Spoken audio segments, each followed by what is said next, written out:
Hey everybody, and welcome to an outrageous wild ride with Steve-O. Outrageous is a tall term, and that is precisely what this episode delivers. We've got the wildest guy there is, maybe. I mean, he is a new Jackass cast member for a reason, because he is outrageous. We are going to get into the craziest stuff, like how he got his name, Poopies, and the devastating shark attack he suffered on Jackass Shark Week. Man, are we gonna tell you how heartbreaking that whole situation remains. God, it's tough. And we're gonna get into his financials, dude, this is the wildest character, and again, his name is Poopies. So I could not be more thrilled to tell you that this episode is sponsored by my favorite sponsor of the Wild Ride podcast, Tushy. Yeah, dude. Tushy is the secret to the most enjoyable pooping possible. They've got this new product called Tushy Ace, which is a whole toilet seat that warms up.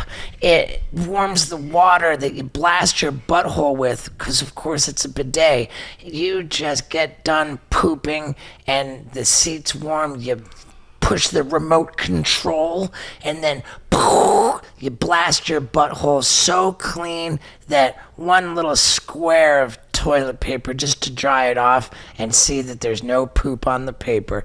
I'm telling you, it's my favorite. Go to hellotushy.com/Stevo for 10% off your order. And if you don't have Tushy already, then listen to me. Go to hellotushy.com/Stevo for 10% off your order. I'm telling you, it's my favorite sponsor of the Wild Ride podcast. And let's get into it. Ladies and gentlemen, Poopies. What's up? So, your real name? Sean Patrick McInerney. McInerney? Yeah, Irish boy. Gun to my head, I wouldn't have been able to say that. Yeah, they used to call me McInerdy, McTurdies. Yeah. Yeah, that was before Poopies. Oh, right. Turdy. Yeah. Dude, Preston said the funniest joke. He said, Poopy's father, when he was a young boy, said, "Don't get smart with me." And Poopies took it literally.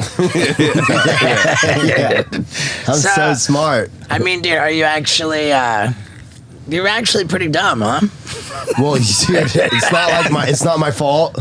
Right. I got the cards, the cards got dealt to me and I got to play them, so. And I say that with like such love Thank you. and affection. I really think that like do that. I do. I really mean it. Like Poopies is just so lovably dumb. Yeah, man, it's weird. It's just me. I mean, that's just me. I mean, yeah, you're lovable. You got a heart of gold. Thank you. I mean, like, my mom raised me, and she always, said, treat others like you want to be treated, and everyone's equal, and so that's how I go about life, and treat people how you want to be treated, and we all want to be treated good, and so, I mean, that's where I get my love from. Yeah. I met your mom the other night, and she was just as lovely as could be. I mean, I really, really was stoked to meet her. Yeah, she's the best, dude. Like, she prays for me every day. She's always texting me, "Love you, hope you're having a great day," like every day. Right. Yeah, she's the best. She's there for me when I'm like, in the lowest of lows, and yeah, she's my mama. Well, what's the lowest of lows? Give us an example of a low. A low of a low is like, you go out, say you get a paycheck on Friday, you go cash it, you meet up with the boys, send it all weekend long, like freaking drinking, drugs, and then Sunday comes around and you're broke. It's like then Saturday morning comes around. Yeah. No, Friday afternoon comes around. There's definitely like times where I was like spent my money in one night for sure. But yeah, the lowest of lows is when you just like, you have nothing, dude. Your serotonin's gone, your money's gone, your friends are nowhere to be found. It's like fucking send it. It's like the low of lows. Yeah, it's like, and then you just really like, you realize that you're like, dude, I don't have shit right now. I'm like, before Jackass, what were your paychecks for? Before Jackass, I was working for Red Bull TV. I was doing a web series for them. Wait, with the Jamie O'Brien. Yeah, the JOB show. Who's JOB? Yeah, the JOB show. Yeah, so... And so your checks came from Red Bull for that? They came from a production company. I mean, dude, given, like, how little, like, basic cable networks like MTV, Comedy Central, this and that, like, how notoriously little MTV pays, I gotta believe that Red Bull TV wasn't paying you shit. Nothing, dude. Especially when it wasn't even your show. You were like a sidekick guy. Yeah, I was like the sidekick guy who did all the crazy shit for free. So did you get paid per stunt or per episode or? No, it was like per month. Yeah. Per month? Yeah, I was getting $500 a month when it first started. All right. So when you mean like send it with the boys, that's like one round of drinks and you're fucking at rock bottom. Yeah. $500, and would taxes come out of that? Yeah, tax would come out. So it would be like what, a check for like $350 or something? Yeah, like nothing really. And then in Hawaii, the living's really expensive. So luckily, Jamie would put me up in his house, but I'd pretty much be scraping by like. Lunch would consist of a poke bowl, $8 poke bowl, and $1.99 iced tea.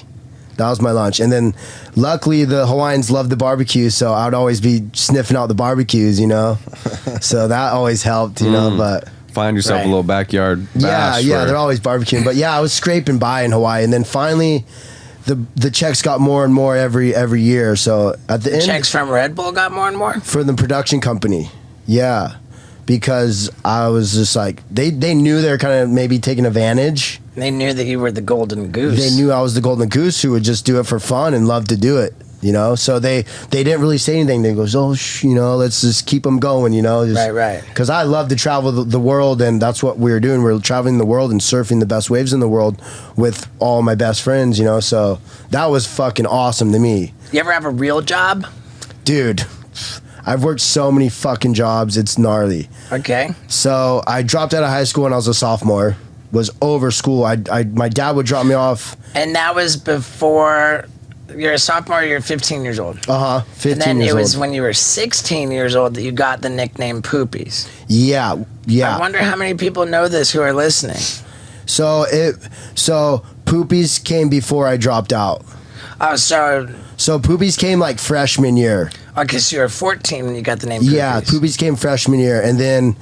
Well, let's tell people how you got the nickname Poopies. Okay, yeah, it's a great story. And we're not going to water it down. No, we won't. So fucking Jackass was thriving. We were thriving on it. It was the MTV series every Friday night at 10 p.m. 20 years ago. Yeah, 20 years ago, How old are you now? 35. Okay, so we're talking 21 years ago. Yeah, so I was 14, 15, and dude, we loved it. We were inspired, so inspired, and we are all surfers, and we like to do dumb shit. And at this point, you're living in Carlsbad, California. Yeah, at this point, I'm living in Carlsbad, California. San Diego County. Yep, San Diego County, North County.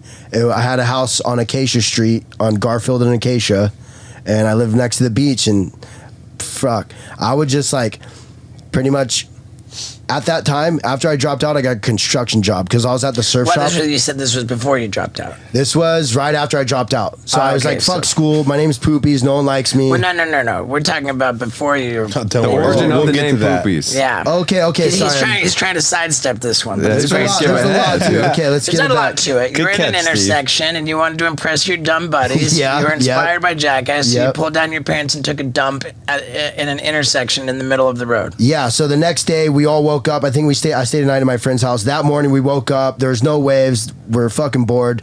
And my friend's like, dude, let's do something stupid. And I was like, I gotta take a shit right now. He's like, dude, my name was Sean. Sean, go take a shit in the middle of the intersection and we'll fucking watch you and hopefully... Did they video it? Dude, we have the video, but I can't find it. Someone was videoing. Someone was videoing. But I think they got too scared when the cops showed up because the neighbors called the cops. They called my dad. How long were you shitting for? Dude, not that long at all. So you were done I think shitting it was the hype up. I was so nervous to get into the street. So we're all hanging out on the corner of the sidewalk, you know? And I found a gorilla mask and gorilla gloves. Ah, you took a shit as a gorilla. Yeah. So I went to my friend's closet and I was like, fuck, what can I find to hide my face, you know? So I found a gorilla mask, gorilla gloves, and we're all walking out to the street. Right. It's pretty much like 20 feet from my friend's house. So we're all in the corner. I'm like, fuck, should I do this or not? Should I do this or not? Did you get a big log? Dude, you know what's funny is I was pooping and I had to pinch it off because I seen the cops coming. Wow, they came that quick. They came because the neighbors were on he had it. to go get the fucking mask and check it. Okay. So I see the cops coming, and I pinch it off, and I pull up my pants, and then all my friends they just bail. They're out because they're not your friends. They are. I don't know. They're all not on meth now. no. They all have families and they're doing well. But okay. But yeah. So the cops pull up. Cops pull up. I'm like tripping out. I try to ditch my gorilla mask and gloves and act like nothing's going on. Like, excuse me, sir, get over here, please. Did they put handcuffs on you? Yeah, they handcuffed me. And then the neighbor came out and told them what was happening. And they go, well, we're gonna call your dad because you're too young to. Right. To freaking put you in jail. So they call my dad, and my dad comes down. He's all pissed off. He goes, what the fuck's going on? I'm Papa Poo. Yeah, Papa Poo, dude. He came in hot. What the fuck's going on? Well, your son was over here taking a shit in the street. And, the neighbors called the cops, and now we have him here. And he goes, and he grabs me by my shirt. He's like, he tells the cops, he's like, oh, I'll deal with him when we get home. I was like, he's like dragging me, dude. And then fucking we get in his truck, and he goes, whoa, we got a cliffhanger. And before we find out what Papa Poo said in that vehicle, let me tell you what's going to happen in the vehicle we recorded this podcast in. That's right. The RV/tour bus is getting a modification in the form of a new mattress in my main bedroom because I do not ever want to sleep on any mattress except the one from helixsleep.com. That's right, man. I'm not going to put up with it anymore. I need my helixsleep.com mattress, and I'm telling you, so do you. And if you want to get up to $200 off of any Helix mattress, then go to helixsleep.com/Stevo. Take a quick 2-minute quiz to get dialed in with precisely the best mattress for you and enjoy a happier, healthier night's sleep on a nightly basis, feeling good and feeling good about what you paid. Because again, helixsleep.com/Stevo for up to $200 off of any mattress, and they throw in 2 free pillows. Telling you, do it for yourself. You're gonna thank me, and let's get back to Papa Poo. Poopies, that was the funniest. It was Sean at the time. He goes, Sean, that was the funniest shit I've ever fucking heard of. And I was like, I'm not in trouble. He goes, no, you're not in trouble. I was like, fuck yeah. But so that's when Dad started supporting my fucking dumb shit. I was like, fuck yeah. When did you find out that you were actually in legal trouble for that? When they gave me a ticket. When do you make the conscious decision, like you wake up and you're like, I'm not going to school anymore for the rest of my life? You were 15? Yeah, I was 15 the sophomore year, half of sophomore year. Because my name became Poopies, and I hated school because I'd show up to school. What's up, Poopies? Like, they just rub it in. So it was before. We've had you got the name Poopies before you dropped out, and then we got it. It was after. 21 years ago, dude. A lot happened. No, but he's saying after he got the name, he keeps going to school, and they're calling you Poopies. Yeah, Did you not like the name at first? So I shit in the street, went back to school, was the kid who shit in the street. And that's why they called you Poopies. Yes, and every chick did not want to even talk to me. I never went to one prom, one homecoming, not even one of those. So you didn't like the name at first, Poopies? I hated the name, dude. And my friends were dicks at the time. And they, when you don't like your name, when you don't like something, it sticks. Sure. For sure. It sticks. When you're like, fuck you guys, stop calling me that. Oh, fuck, I shouldn't have even said that. Because then it was just, you should have said you loved it right away. And then they would have never called you that again. My friends were such dicks, dude. I'd be skateboarding around doing like little surf turns, And every turn I do, they go, so, I get so fucking pissed, dude. I'm just trying to skate around, and then every turn I go, they go, and dude, it pissed me the fuck off. So I stopped going to school, and I'd go to the surf shop. So my dad would drop me off at school, and I'd have my beach cruiser, and I'd wait for him to leave, and I'd fucking turn my bike straight down to the beach. So your dad didn't know you were dropping out? Didn't know. When did he find out? Like a month later.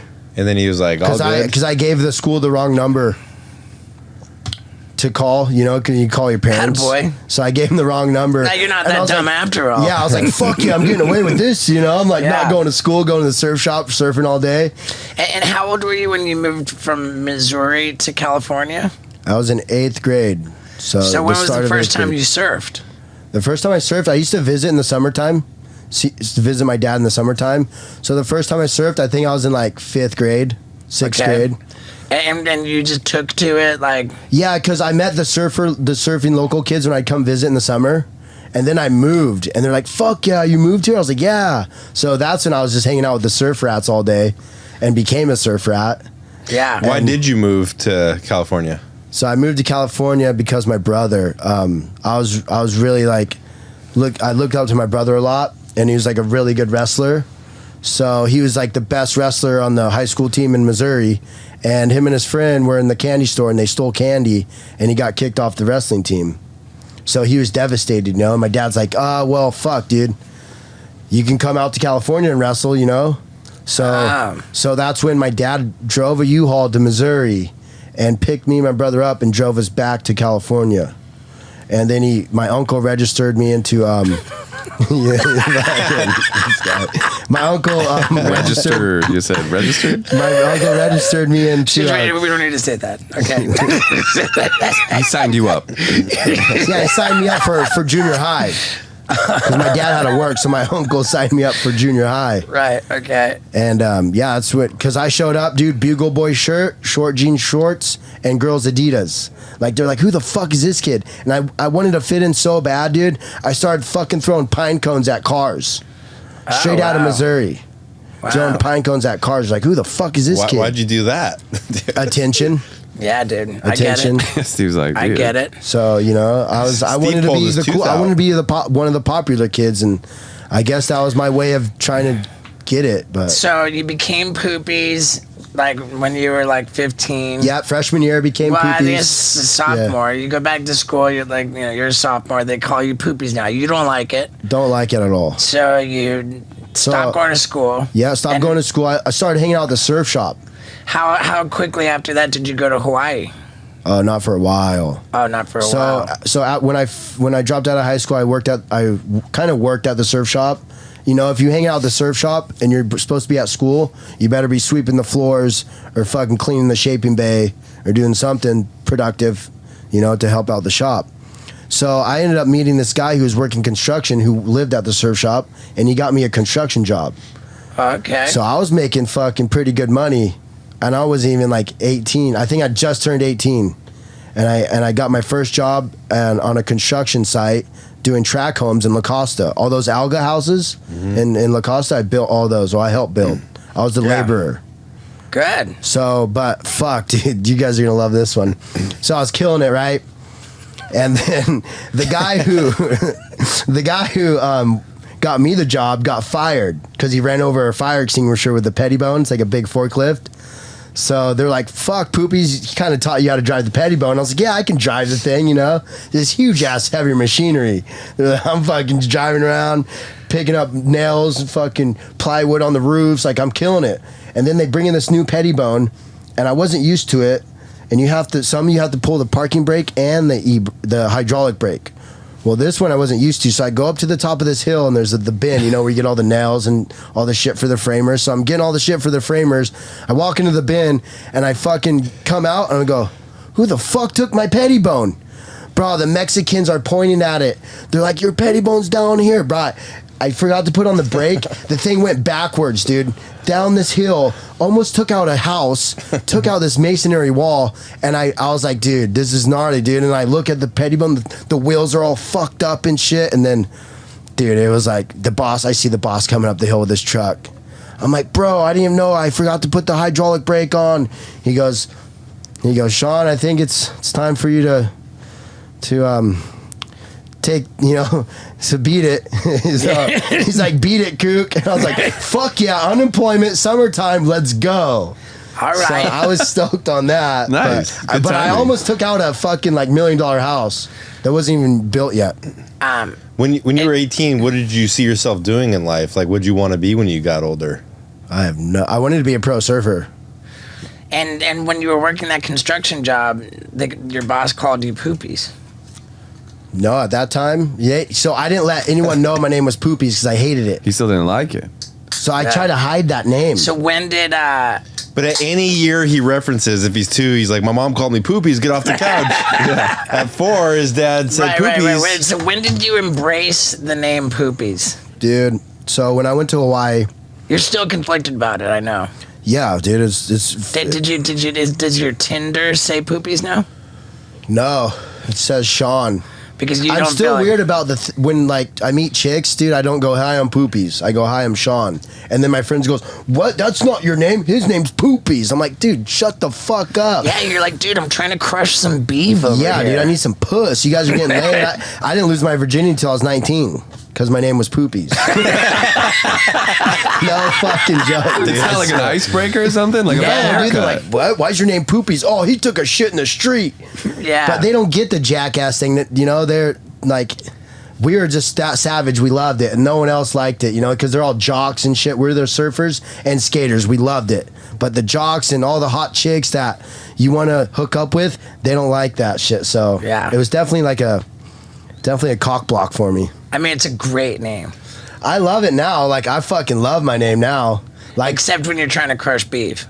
Well, now they go, wait, you're Poopies? And now it's like whole 360. I'm like, yeah, baby. Yeah, I'm Poopies. That's what's up. Yeah. But now it's a whole 360, which is, I got to still stay humble. You can't take that power too far. But, when they call me Poopies, I'm like, yeah, And then they go, but it's funny. I've known people for like 2 years, and they go, so what's your real name? Like, they won't even know my real name for like 2 years. Sean McInerney? Yep. Sean. Did I say it right? Yeah. Wow. Yeah, good job. Retention. It's like 2 names, Mac and Ernie. Yeah, Mac and Sean. I like Sean that. Patrick, It's like Mac Bert and and Ernie. Ernie. Yeah, Bert and Ernie. When I got your hotel tonight, I was like, Sean. I was like, fuck, I just put MG. I got to go explain that when we go to the hotel tonight. Yeah, for sure. So construction was great. And then I got a better offer to smuggle drugs across the Tijuana border. Wow. Allegedly, you got. Allegedly. Yeah, I mean, whatever, dude. Says you were a mule. Yeah, I was a mule. What kind of drugs? Hash. Hash, okay. Yeah, so... Hash, huh? Over the Mexican border? Yeah. From Mexico to U.S. or U.S. to Mexico? So the old dude, Uncle Danny. I don't think a lot of people are smuggling drugs into Mexico. Okay, fair enough. Fair enough. Money, yes, but not drugs. And I probably wouldn't say any names either. Yeah. Oh, he's past it. He's up in heaven now. Okay. Uncle Danny, dude, he was this old timer that lived at the surf shop, and he was a Porto Escondido local. Like, when we go to Porto, you get, So what was your method? Scott loves asking like rock stars how they would smuggle drugs. What was your method? Oh, dude, I got the best method ever. It worked so good. Keister. No. I would not. How'd your butthole end up so fucked up? I've never even seen my butthole before, so I don't know. We have. I know. But, you guys love my butthole, dude. Yeah. So yeah, how do you smuggle? So this old guy was at the surf shop, he would visit the surf shop, and I'm like, he's in and out. So, but he was super cool. We weren't even 21 yet. We'd be like, hey, can you buy us some beers? He'd be like, yeah, for sure. But we'd always be like $1 short. You'd get so pissed. But so he passed away, and they asked me, they go, Poopies, you want to take over Uncle Danny's job? And I kind of knew what he did. And I was like, fuck, dude. I was like, well, what do we got to do? He's like, well, you got to smuggle hash across the border, and we'll pay you 2 G's. How much hash? 4 kilos. Wow, that's more than you can fit in your butt. Yeah, 4 kilos, a lot was more, that, dude. Is that like more. 10 pounds? Wait, 2.2 pounds per kilo. That's just about almost, it's 8.8 pounds, Yeah. Something, almost 10 pounds. 8 pounds, that's a lot. That's like 4 Ziploc bags full of hash. So it was all wrapped up, but so You got a I was big like, asshole. fuck, I'll do it. I was like, fuck it, I'll do it. I was dumb as fuck, dude. How old were you? 18. That's like life. Nah, you said that you're, okay, whatever. Yeah, 18. So after construction, Okay. So I got fired from that, and then I was like, fuck, I was kind of in the hole. Right. So 8.8 pounds of hash. So my friend lives in Laguna Beach, and he was kind of part of the deal too. So I took over Uncle Danny's spot, which he's the best smuggler in the world.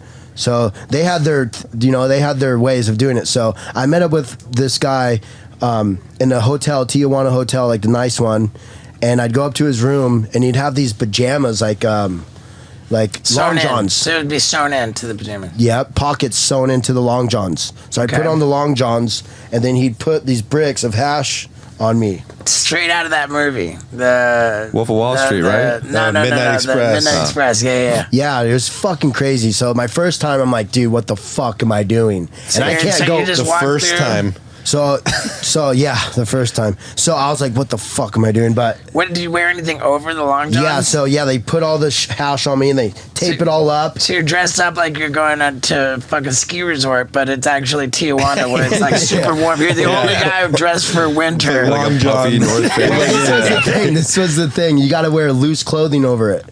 So I looked like some fucking weirdo with loose clothing and fucking, With big boobs. oh, dude. So they tape it up on me, put on the loose clothing, and they'd be like, all right, well, now let's go get some drinks. So I'd go out in TJ and have drinks with all this strapped on me to get comfortable with it. Right. So- you don't want to be too nervous going through. Yeah. So I would just be all wasted, like, yeah, we're partying. Dude, they don't even know I have fucking 8 pounds of hash on me.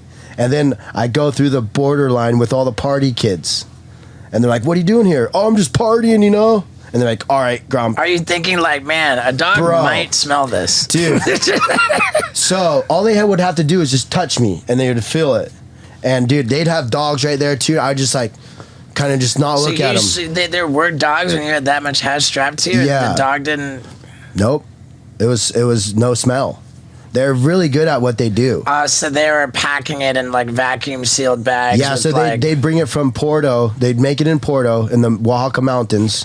Okay, so you got through without any issue. Yeah, got through without any issue. So $2,000 for that one walk across the border. Mm-hmm. And how many times did you do that? I did that twice. Oh, that's but the it? second time was so sketch, dude. Like, I thought I was going to get busted, but luckily I didn't. And I fucking made it through. And I have to have it still on me, too, when I have to make it up, like, at least past North County with it. So, and then finally they cut it off me. I get to this guy's house. They cut it all off me, dude.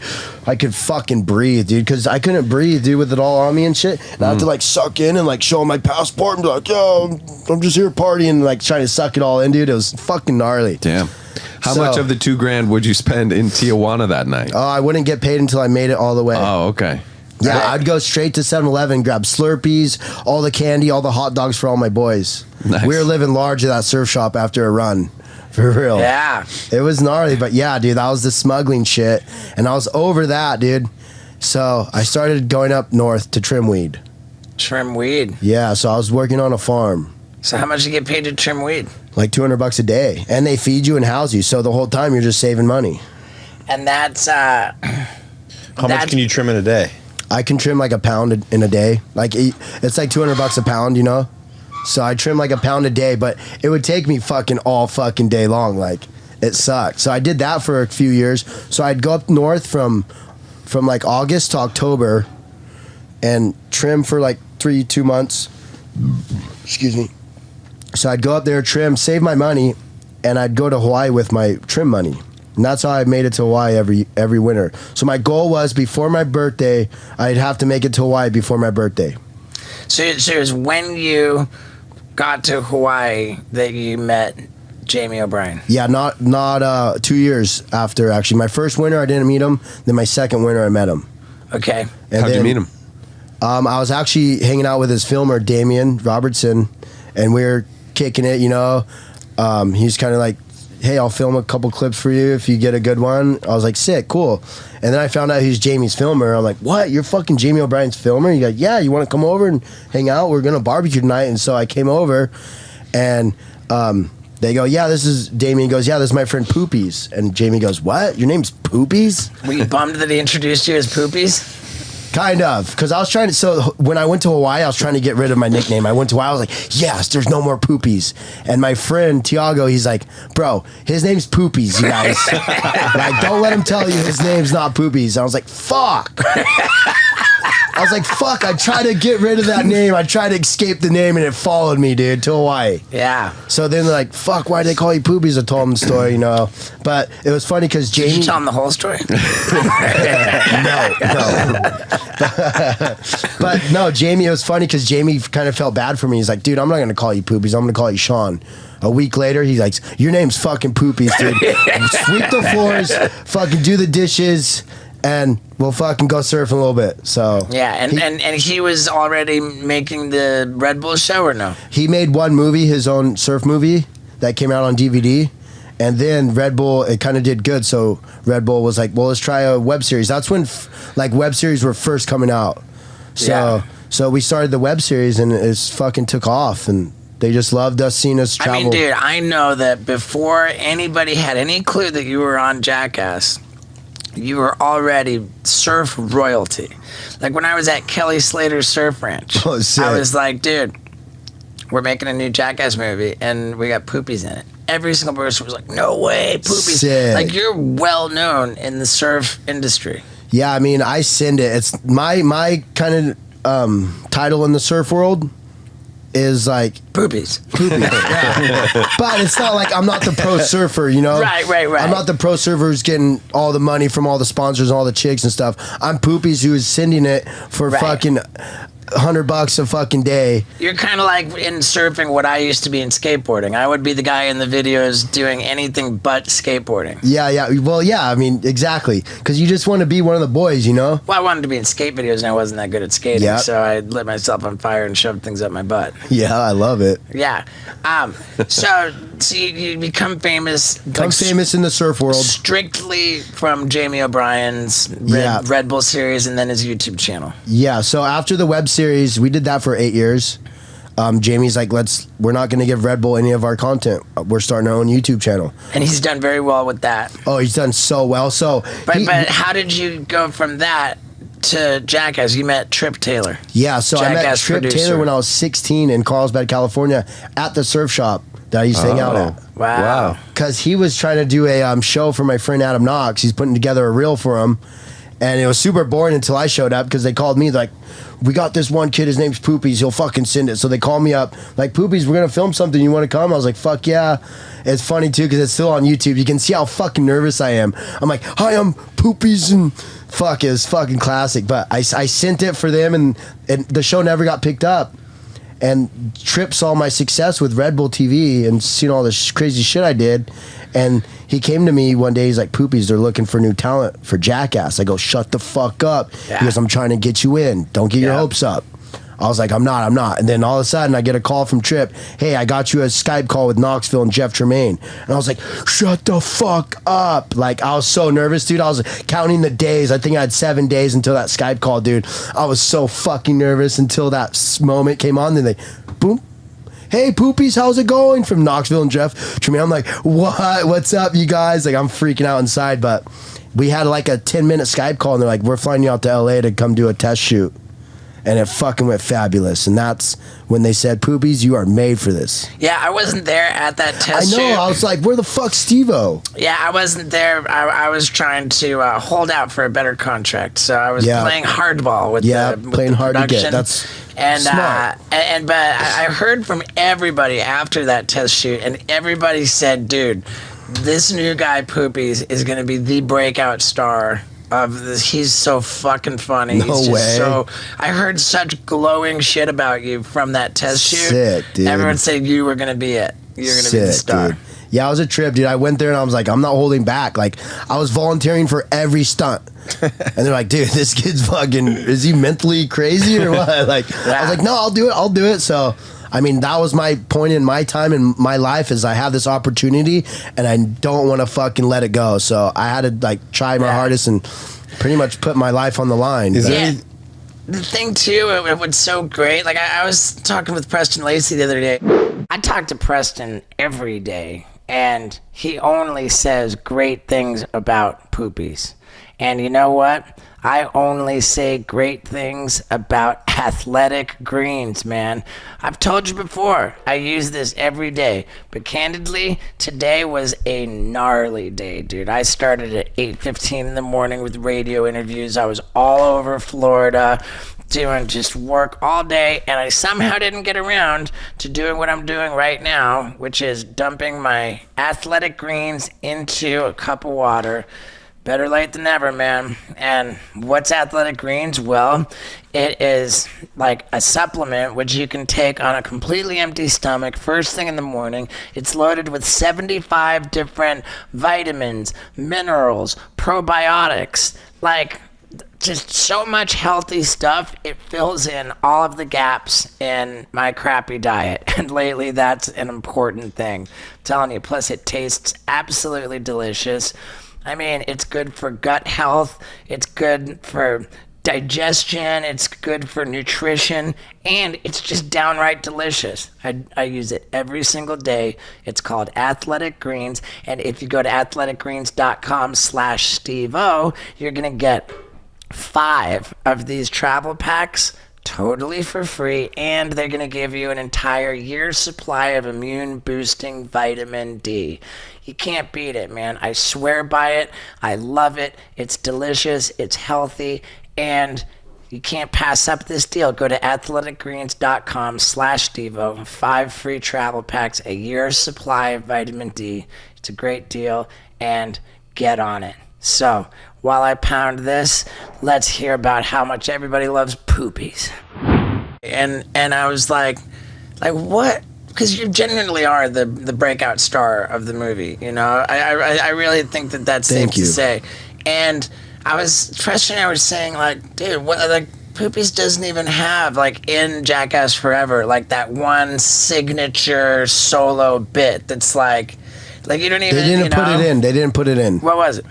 It was called... I'll show me. Yeah, I'll show me. Dude, I love that. What is that? Bro, dude. He's standing on a stepladder with a fucking sledgehammer. He's on the top rung. He goes, "I'll show me." And he swings the stepladder down, knocks it out from beneath him, and then lands on his fucking face on the ground. That's amazing. I was afraid I was going to break my neck. Why didn't they want to show that? Dude, it looked like you broke your fucking Dude, neck. I went straight, like, boom. I can't believe Is that it in didn't make 4.5? it. Is. It's a Okay. 4.5. Dude, who knows? It's the best. Because that test shoot, maybe people don't realize a lot of that ended up in the movie, Dude, in Jackass so much Forever. of that Yeah. test Because shoot. that was what? That's like all the stuff at Dirt X Place. Dude, the airbag musical chairs That was where test Wee Man shoot. does the flip was from the test shoot. Yeah. The Dum Dum game was from the test Which shoot. Poopies is hilarious in that. Yeah, Thank the you. Dum Dum game's That was classic. amazing. The ping pong, Penis where they ping pong. penis ping pong, where they flatten Yeah, the that was the just wieners. fascinating. That was the test Yeah. shoot. The human ramp with the Yep. all the Yeah. guys stacked up. That Yeah. dude, the test Yeah. shoot was like unbelievably productive. There's Yeah. so much of We that got fucking so much shit done in those 2 days. It was crazy. Yeah, it's insane. Is there anything that you won't do? Like swim with sharks again or something? I will Would you not swim? jump sharks again unless I have a fucking protective Dude. suit. No, I'm just joking. Well, then that was I will crazy not, too. I will Yeah. not. I'm not fucking with sharks anymore, dude. I'm like, I fucking tested my boundaries, and Dude. luckily I still have my hand. For people who didn't catch the Jackass Shark Week episode, I think probably like a lot of people know you got badly bitten by a shark. Yeah, man. It was. Can you show the camera? Yeah. Dude, it was It was crazy. the gnarliest fucking thing. I know. I felt bad for you guys because you had to go through it, but fucking, I was just like, Yeah, how dare you do that to us? That's what he was worried about in the hospital was. so it's fucking still on, but dude, it's fucking gnarly though. Which camera should he show, Paul? Oh, dude, that's it's probably your best so shot. gnarly. It looks like your hand has been like burned, like Freddy Krueger Yeah, burned. That's funny because I say that. I tell people it looks like Freddy Krueger's face. Like, Yeah, it's a it's scar so tissue. gnarly. It was dude. crazy as Papa Poops has a missing hand on mean- the same hand. Yeah, did you know that, Steve? He's His got a dad is missing- missing a hand. Yeah, Yeah. that's right. That's And right. His Poops Yeah. almost took after his dad. my Dad. dad got his hand ran over by a train. Let's put into perspective how fucking obvious it was that was going to happen. Dude, Okay. well, this was the thing. This was the thing. I didn't have any practice runs. Well, I mean, dude. If I would have got a couple practice run with no sharks, I made it. I If could there have was got no the. sharks, I could have got that the wouldn't start. have happened. I mean, technically, if he would have landed it and ridden away, Oh my it wouldn't. god, that would have been fucking Right. amazing. But okay, so here's the thing, like, and it really, like, was like supposed to be me because the bigger bit was a dunk tank built on barrels, so it was floating, so that the actual tank was the ocean with all the sharks. And I was just, they had this dunk tank with the seat above the, like 6 feet above the water. No cage underneath. No cage underneath, just barrels on the water, and the seat's 6 feet above, and it's got the target, and everyone's supposed to be throwing hunks of meat at the target, and so that the hunks of meat bring all the sharks, and then when one hunk of meat actually hits the target, it'll drop me into the water. And I thought, when I heard the idea, I thought that sounded like the safest thing, because when we were in South Africa doing the Great White, they said if you land on the shark, then like that's the safest thing. It'll startle the shark. Like land in the water, startle the shark, it's gonna bolt. So I was like, oh dude, I'll be perfectly fine. I'll be safe. Well, we get there, and there was something about these sharks, these Caribbean reef sharks. Doesn't sound like a scary shark, but when we threw a piece of meat in the water, it was the gnarliest fucking... These sharks were climbing all over each other, biting everything. I can't think about it. They were the most aggressive fucking sharks I've ever seen in my life. Yeah. I saw a leaf land on the water, and it was my God. a leaf. Remember when you were feeding them from the back of the boat? Gnarliest shit ever, dude. It was fucked up. It was a frenzy. They were fucking like a hungry frenzy. as So fuck. they put a fucking water ski jump ramp in the water, and now like what we're doing is we're throwing hunks of meat right to the landing in front of the ramp. So it's just this swarm of sharks like climbing all over each other to get that fucking meat. Plus it was dusk, which is when sharks are the most active for attacking. We're losing light, and you don't want to swim at dusk. That's the most dangerous time. We're even saying, dude, it's dusk, like, you know. And so we're throwing the hunks of meat in front of the ramp where Poopies is going to land. What the fuck do you think is going to happen? Every time something landed in that water, it was like the sharks were conditioned. Oh, we're feeding them. Right. Something lands, it's meat, food. eat it. Yeah. It's food. And so we're throwing it, and then the next thing that fucking lands on that water is Poopies. The fuck did you think was gonna happen? The only thing that has landed on that water is food, and then Poopies is the next thing to land. He's food. He gets bitten. Was the idea that he would jump successfully? Yeah, or were they like, there's no way he's I gonna... don't know. I wanted to jump over him, at least clear him. So wait, It was the Poops. most fucking, in hindsight, it was the most reckless, most obvious fucking shit that, and had we were supposed to film the dunk tank before that. Mm-hmm. And it was the same dynamic. If I did the dunk tank, they would have been throwing everything's food, and then drop the chair, and I'm food. Yeah, so wait, you're Poops, right there. when you hit the water, what do you remember? I just remember looking at the boys on the boat and just, fuck, dude. I was just like, I'm fucked, boys. I mean, we saw the sharks, like, he landed on the sharks. We saw them just fucking commotion. Is he they're on him. underwater? And then we saw his hand come up out of the water. And dude, it was so... Because they bit him instantly, I couldn't say anything. Instantly, yeah. I couldn't say nothing because I was in shock. So I was trying to tell him that I got bit, but I like couldn't really tell him. You felt it? Oh fuck And dude, yeah! he would've been I fucked. felt the gums of the mouth, like it bit my hand, and I felt the top of its mouth. The roof of his mouth with my fingers was all like slimy and shit. And that's when I knew I was like, I'm fucking getting bit right now. So like, I felt it bite and I go, oh fuck, if I like pull my hand off, it's gonna take my hand. So I let him have my hand. You just gave up. Yeah, dude, I was just like, dude, here's my hand, bro. And that'll show you how slow motion this experience is unfolding, because all it was Yeah, you know? For real. So yeah, and then, dude, it felt like the strongest, like a full, like, it felt like someone grabbed you like with a fucking robot hand, and just like it was so powerful and so muscular. I don't know. It was a straight muscle. It felt like a straight muscle that can take my hand off. Dude, it was so fucking gnarly. We like the first thing that we saw, like that, where like was Poopy's hand come up out of the water, and it's just gushing blood. Yeah, it was off. And it was just like, oh fuck! It was like the gnarliest thing ever. And the actual like, it was a wave runner, like jet ski, which the medic was driving to tow Poopies on the wakeboard off the ramp. So he was being towed. Yeah, that was his first tow too. So yeah, so the medic was driving the jet ski, tows Poopies off the ramp, sees the fucking thing, and the medic is on the jet ski, turns it around and drives straight back and dives off jumps the moving on jet, my back. Dives on there. Like, dude, this medic just dove into this mix so fucking fast, saved Poopies in such a big way, dude. Like, just no regard for himself. Dove in the mix, fucking grabbed Poopies, fucking got Poopies out of the water. Now Poopies is climbing on the boat. Like, if you hold your hand limp, right? Like, hold your hand limp vertical, your hand comes out horizontal. Like the stranger. There's only so far it can go. Your hand can only come out horizontal. Yeah. But because all of Poopy's tendons were completely severed, his hand was flopped all the way down. Like, all the way down. Flat to his forearm. His hand was flat to his wrist. You saw this, Steve? I saw his hand flopped all the way down as he got on the boat. I was like, oh my God. Because I tried to, like, push up, but it, like... Dude. Yeah, you tried to use your hand I for a tried to use second my to get hand. on I was the like... boat. And then I fucking lifted it up, and it fell off, and I was like, oh, fuck, dude. I was like, this is not good. But that guy saved my life, because I don't think if he didn't jump on me, I would have gotten mauled to death. Yeah, I don't doubt that. Yeah. I don't doubt that. And if everyone didn't move so fucking fast, he would have bled out. Definitely. He had his arteries severed. Was it multiple arteries? 2 arteries. Two All nine, the arteries. radial. Dude, I saw blood squirting out like a perfect straw. Like you spit water out of a straw. It was perfect circle. Oh, It was so a- you get on the boat, they wrap you up, and you're Dude, gone. Like, how quickly is that?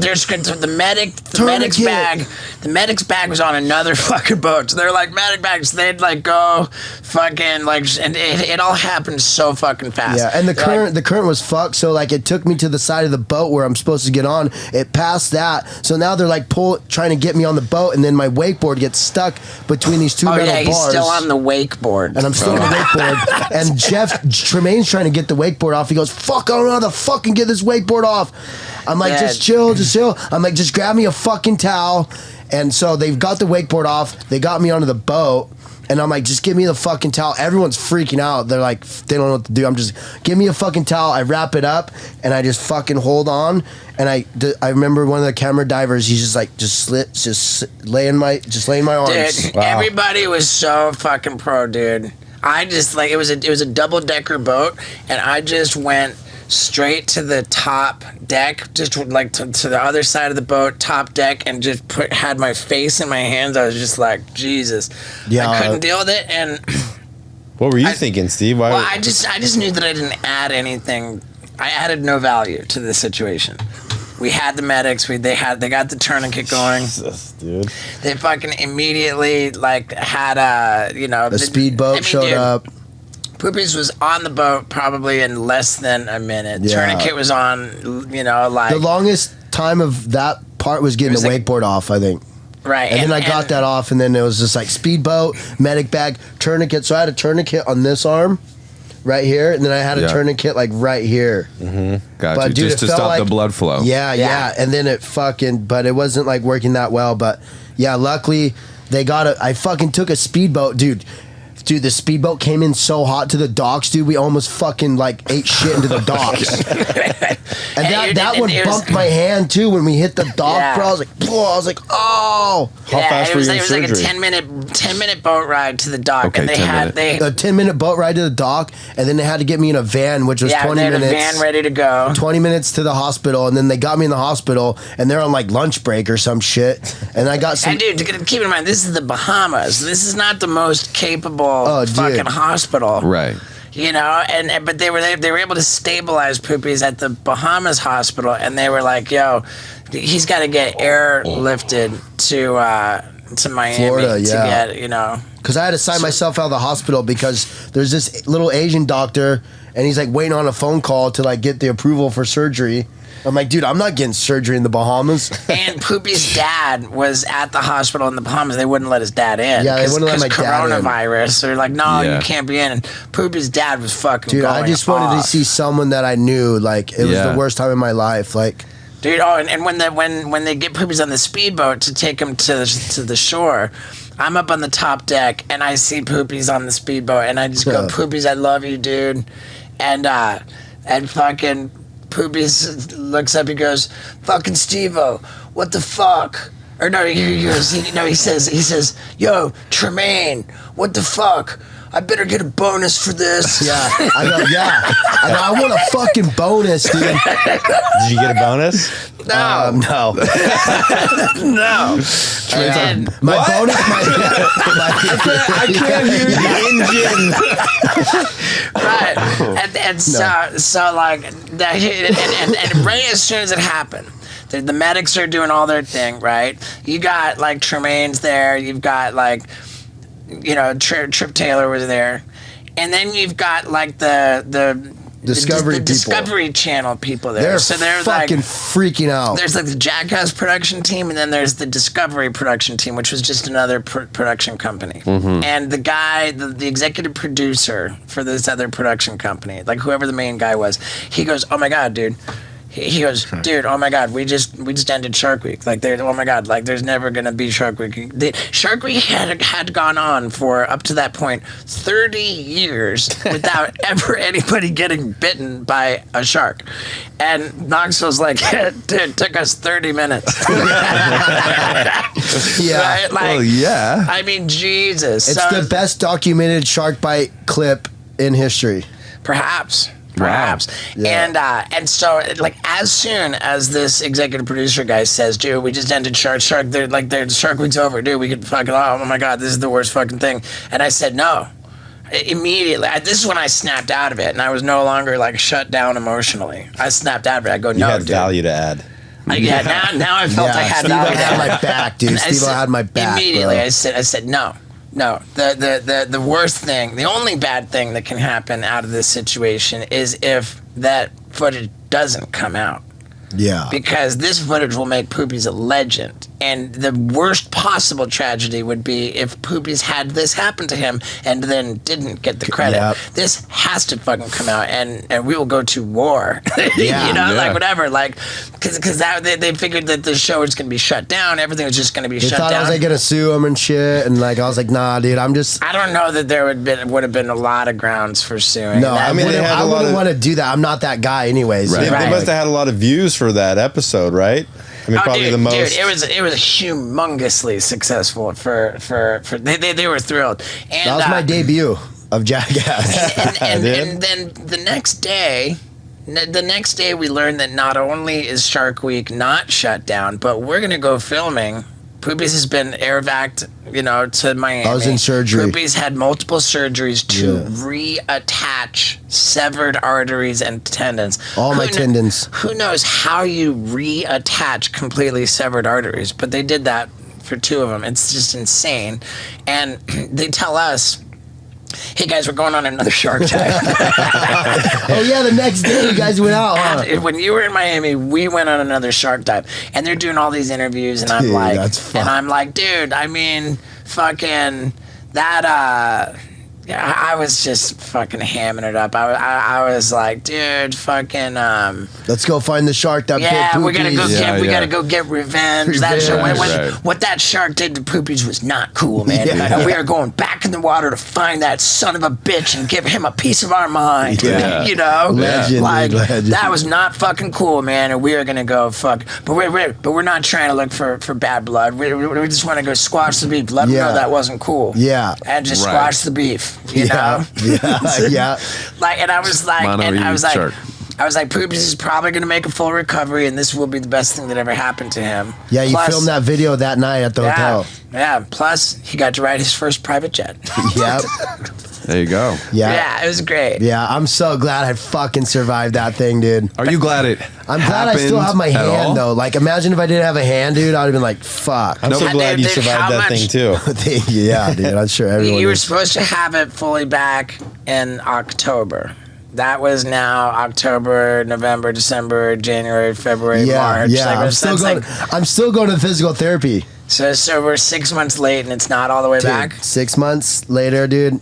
It's a shark bite. People are like, "Oh It's a yeah." shark bite, dude. They're like, they treat it like it's not a shark bite. It's like they treat it like it's a broken wrist or something. I'm like, dude, you guys, this thing is like, this is all it can do, you know? Like, oh my God, you don't have shit back. No, dude, like I can do that, and that. So if you're just listening, Poopy's got about 10 degrees on going up or down on his wrist. Yeah, and I can't make a fist.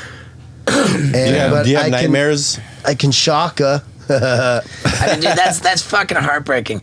But you've been back in the water. You're able to surf. Yeah, again. yeah. I fucking my first time surfing was in October after my birthday. Oh, so you did surf on schedule. I did surf on schedule, but it wasn't it wasn't really like pumping surfing. It was more like trying to see how much weight my wrist can take. Did you surf pipeline? Nope, not yet. Not yet. Pipeline's gnarly. Pipeline's gnarly. When I get a good pipeline barrel, I'll be so fucking pumped. But we're still working on that. So, dude, like you're not back. Your wrist is. I'm not back, dude. Like I can't even ride a shortboard. Like I have to soft top every time.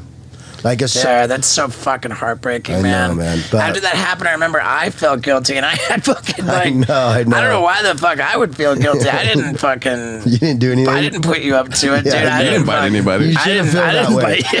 I know, but dude, I felt really fucking awful about the situation, and I was like, dude, fucking Discovery's gonna fucking sugarcoat this. I knew because when we filmed the end of that episode, they were trying to play it down like, oh yeah, Poopy's full recovery, like this and that, and it was really important to me that you be able to tell that story like actually as it happened. And so I reached out to certain people who had the raw footage. Yep.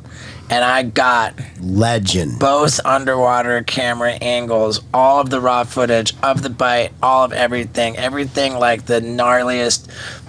And the gnarly clip that Discovery didn't use. It was like too gnarly for them to use. Yeah, the stuff like so that Poopies could tell the real story of how it went down. And I went around in one day.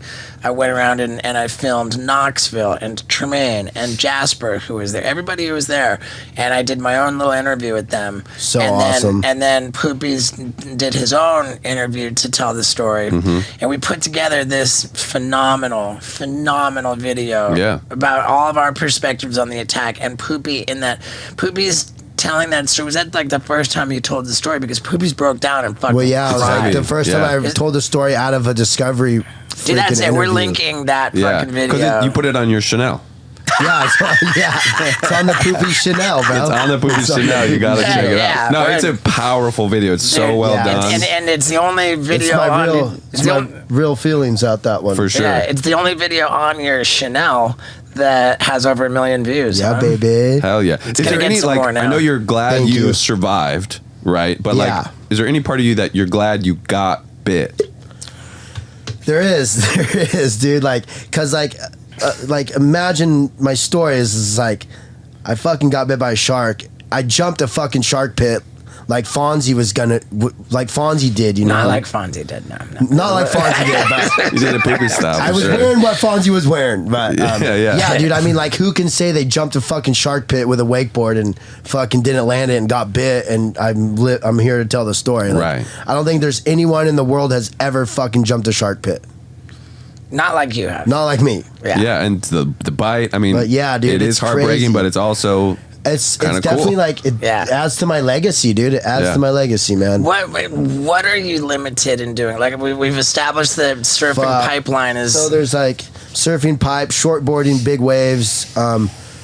There's times where I'm like trying to open the door with my keys and like I got groceries and I like can't get my keys and like, or there's times where I'm like trying to get something on my backpack and my wrist doesn't reach that far. So there's all these little things, these little tiny things that you wouldn't think of that twist? Fucking suck. And you told me, I can twist, but you told me that you asked me to line you up with stem cell therapy. Yeah, I want to go do that. Because when you're texting with your phone, your hand hurts you? Yeah, so like in the morning time, it's fine. Like I'll wake up in the morning and it feels great, you know? And then I'll wake up, take my shower, and I'll get on my phone. And when I'm on my phone, it's just like from just like texting and typing like my emails and shit or just liking stuff. And it just starts hurting. So then I get this ache in my hand and I can't use it. And then it's like, fuck, well, I have to use it. Like, I have my whole day ahead of me, you know? Yeah, you gotta be swiping on Tinder. Yeah, I deleted Tinder. I linked you up with Michael at Bioaccelerator. Did you talk to him? Yeah. I have, and let's give them a shout out. Bioaccelerator is the place Accelerator, yeah. Bioaccelerator, dude. I'm coming for you guys. You guys are gonna help me out so much. I'm so stoked that you guys want to help me. Can you do a push-up, or is that like too? No, he's been practicing like with missionary sex. Yeah, to just try to do some pumps and So actually, the elbows if you have to. It would help so much though because it would stretch it, and dude, it would hurt so much though. But I was like, I know this is good for it because it's stretching it. So now I can fucking put my wrist all the way like that. Wow, so straight boning like was the best physical therapy. Yeah, it was, and like I would tell people that, and they thought I was a fucking retard, but. It's a good pickup line, you know. Yeah, no, dude, it would too, because I'd put so much weight on because I'm trying to nut too, and like you get in that zone, you know. You're like, come on, and then I was just like, then I put a lot of pressure on it, and then and then it's like I finally nut, and then it's like, fuck, finally I gotta like roll over and like hold my hand. I'm like, oh fuck, babe, that was great. Yeah, fuck, my hand hurts. But, you get in a frenzy. Yeah, but it fucking helped out a lot, dude. So that kind of, I was like, as long as I can get my wrist to do that, because I need to stand up on my surfboard, I'm fine. And missionary helped out so much. I don't think I should have been doing that at that time, but dude, I was like, I have to nut right now, and that's how I like to nut is missionary. So, good. So what is the physical therapist and the doctors telling you? Dude, the physical therapist is so fried. They keep doing the same shit, and I'm like, dude, it's a fucking shark bite, dude. It ain't no normal injury, you know? My doctor's like, Poopies, dude, you're a fucking man, dude. You're the man. And he helps me out. I see him every 3 weeks, Dr. Dan. And so every 3 weeks you're coming up to LA to go to like the foremost hand doctor in the world. Like, yeah. So he has his assistant, which is a legend too. And he checks. I go to Orange County at his office, and he checks it out. But he said it's pretty much that's all I got. That's all you're ever gonna have. Mm-hmm. Fuck. Yeah, dude. So that's what I wasn't hoping for, but I mean that's how it just happened. But is it gonna get stronger to where you can surf a short? Are you telling me you'll never be able to surf a shortboard again in your life? No, I will. I mean, how's that girl Bethany do it? What's the girl with one arm? Yeah. She's gnarly, dude. So I have, she's gnarly. She's inspiration to me. Because she's got one arm, dude, and she's standing up at pipe. Yeah, shout out to Bethany. Get a hold of Bethany Poops. Hamilton, you are a legend. If you can, I just watched her documentary on an airplane, and I was really fucking She's stoked. Gnarly, dude. She's gnarly. Yeah, she's rad. She's rad. I've never really got to meet her like in person. The difference for you though is that if you land on it bad, that it's fragile. It's like, you know. Oh. Yeah, because look how small it is between this arm and that arm. I mean, dude, if you're a pipe and you wipe out, you're fucked. Yeah, and I can't swim. Yeah. So the hand is actually a liability where if it wasn't there would be no. Yeah, you might want to get that like vest that you can and just pop. Oh, I have one of those. I've had one of those. Dude, I'm not in the big wave game anymore. I'm over the big wave game. Dude. I'm on Jackass now. I'm safer on land now. I like land. Dude, it breaks my heart, dude. It really fucking breaks my heart to learn that, dude. Well, we should drive traffic to his merch channel to get him some money. Yeah, dude. let's get some money coming your way because Bobby's psyched. What like, I mean, this is awkward, but it's safe to say that you didn't get paid a whole bunch to be in the new Jackass movie. Yeah, we can say that. I mean, it kind of makes sense because like, well, yeah, it's like I would fuck if I'm investing in this huge movie and I got these new guys. I don't know what they're about. I'm not going to give them fucking $1 million and be like, oh yeah, well, fuck. Well, right. I mean, the idea is that I didn't like perform what they wanted, and then it's like pretty much a waste of their money. So I think it was kind of like, let's see what they got first, and then maybe we'll fucking. Well, it's like Marcus, dude. You're like, I don't know. When we paid Marcus, you're like, all right, dude, this guy's in for it. Let's double it. Well, right, but that's me. The world doesn't operate the way I do. Like the mentality of you're fucking a legend. You're a genius, dude. The mentality here is, dude, these kids get to be on Jackass. They were like fans of Jackass growing up, and now they get to be a part of it. Like we don't have to pay them shit. They'll do it for free, probably. They'll do it for free, yeah. So it, you know, they got a little advantage on their side, you know. For sure. Yeah, I mean, and they're not wrong. I mean, they're not wrong. It's like, what, are you going to not be in a big movie? No. Sure. You know, like, it's like, oh, if you won't do it for free, then I guess you're not going to be in the movie. Of course you're going to fuck. I'd be like, fuck it. I'd be like, I'll do it for free. No. Right, but dude, like our buddy Zeke, who I introduced you to, who's just a fucking badass surfer. Yeah, he kills it. We've been hanging out a lot. Yeah, Jacob Zeke Zakili, shout out to him. Yeah, shout out Jake. Dude, he told me some crazy shit that you were like telling him that you were like in trouble with money. Like, you know, he was like, yo, we're trying to drive somewhere, and oh yeah, fuck, dude. This fucking life's hard right now, man. It's a struggle out here. You were telling me, like, I didn't have any gas money. Like, I'm broke. Dude. Like, I'm right now, if I show you my bank account, it's in the red. Damn. So we got to. Is that because you're bad at spending, or just because you didn't have a lot of money coming in? I just, like when you got over 2 years of that Jackass money, because COVID kept hitting, you know, and we had to get postponed and everything. So like through all those, you know, 2 years of living, you got expenses, you got, you know, costs. I mean, I just living, you know, and all my bills and shit, just fucking. And you got that new truck. Yeah, I got my new truck. I needed my new truck though, because I didn't have a car. And I was like, dude, there's one thing I'm getting, and it's my dream truck. And you're taking chicks out on dates, and you're like, fuck it, I'm spending money. There was a point when I was eating really good. Yeah. But I'd always think, you know, I shouldn't have thought that, though. I was always thinking, oh, I'll be fine, you know, I'll get another, it'll come back, money come back, you know. Right. But, yeah, fuck. So, dude, let's... The struggle's real, dude. Yeah, dude. Let's figure out some... Are you on Cameo? I got Cameo. Is that... that helps, yeah. I charge what are you charging for a Cameo? $100. Okay. And how often are you getting them? I get one, like, once a week, maybe. Okay. Can we please... And they love my cameos, dude. They're, like, fucking psyched. I get, like, 10 stars. Can we please, and I mean this genuinely, everybody listening to this podcast, can we please get Cameo orders coming in for Poopies? Dude, and t-shirt sales. And dude. Can we please? Oh, dude, I'm sitting on merch, dude. I haven't sold a t-shirt, I don't think, in like a month. Oh, dude. Can we please? Yeah, those shirts rule. We gotta sell those shirts. Where do we find those? Where does Poopiesstore.com. Poopiesstore.com. Yep. So that's two S's in a row. Poopiesstore.com. Yeah, there's two S's. Cool. Okay, and I got 3 shirts designs. Presumably the store is linked in your Instagram bio. Yep, so I got a whole link tree of all my platforms. Okay. So if you click my link tree on my Instagram bio, it'll take you to all of my stuff. You ever thought about doing an OnlyFans? I have, but I mean, I don't know how to do it. I don't like OnlyFans is like for chicks and like I don't know, dude. I think Tyga is like top 3. Well, there's so many platforms. Like you could. Is it how do you say his name? Really? Tyga. Yeah, you guys want to see Poopie's dick? Click here. No, it's like missionary, like focusing, like dude. Yeah. They can watch your rehab. You should do your cameos while you're missionarying. Like no, I got kids fans, so like I love the Groms. We call them Groms. Is it the same surf shop that you talked about going to when you dropped out of school? Is still going? Still going. Corey Whitlock. Oh my God. The Whitlock Surf Shop. That was the one that was in Carlsbad across 7-Eleven. Yeah. The first one.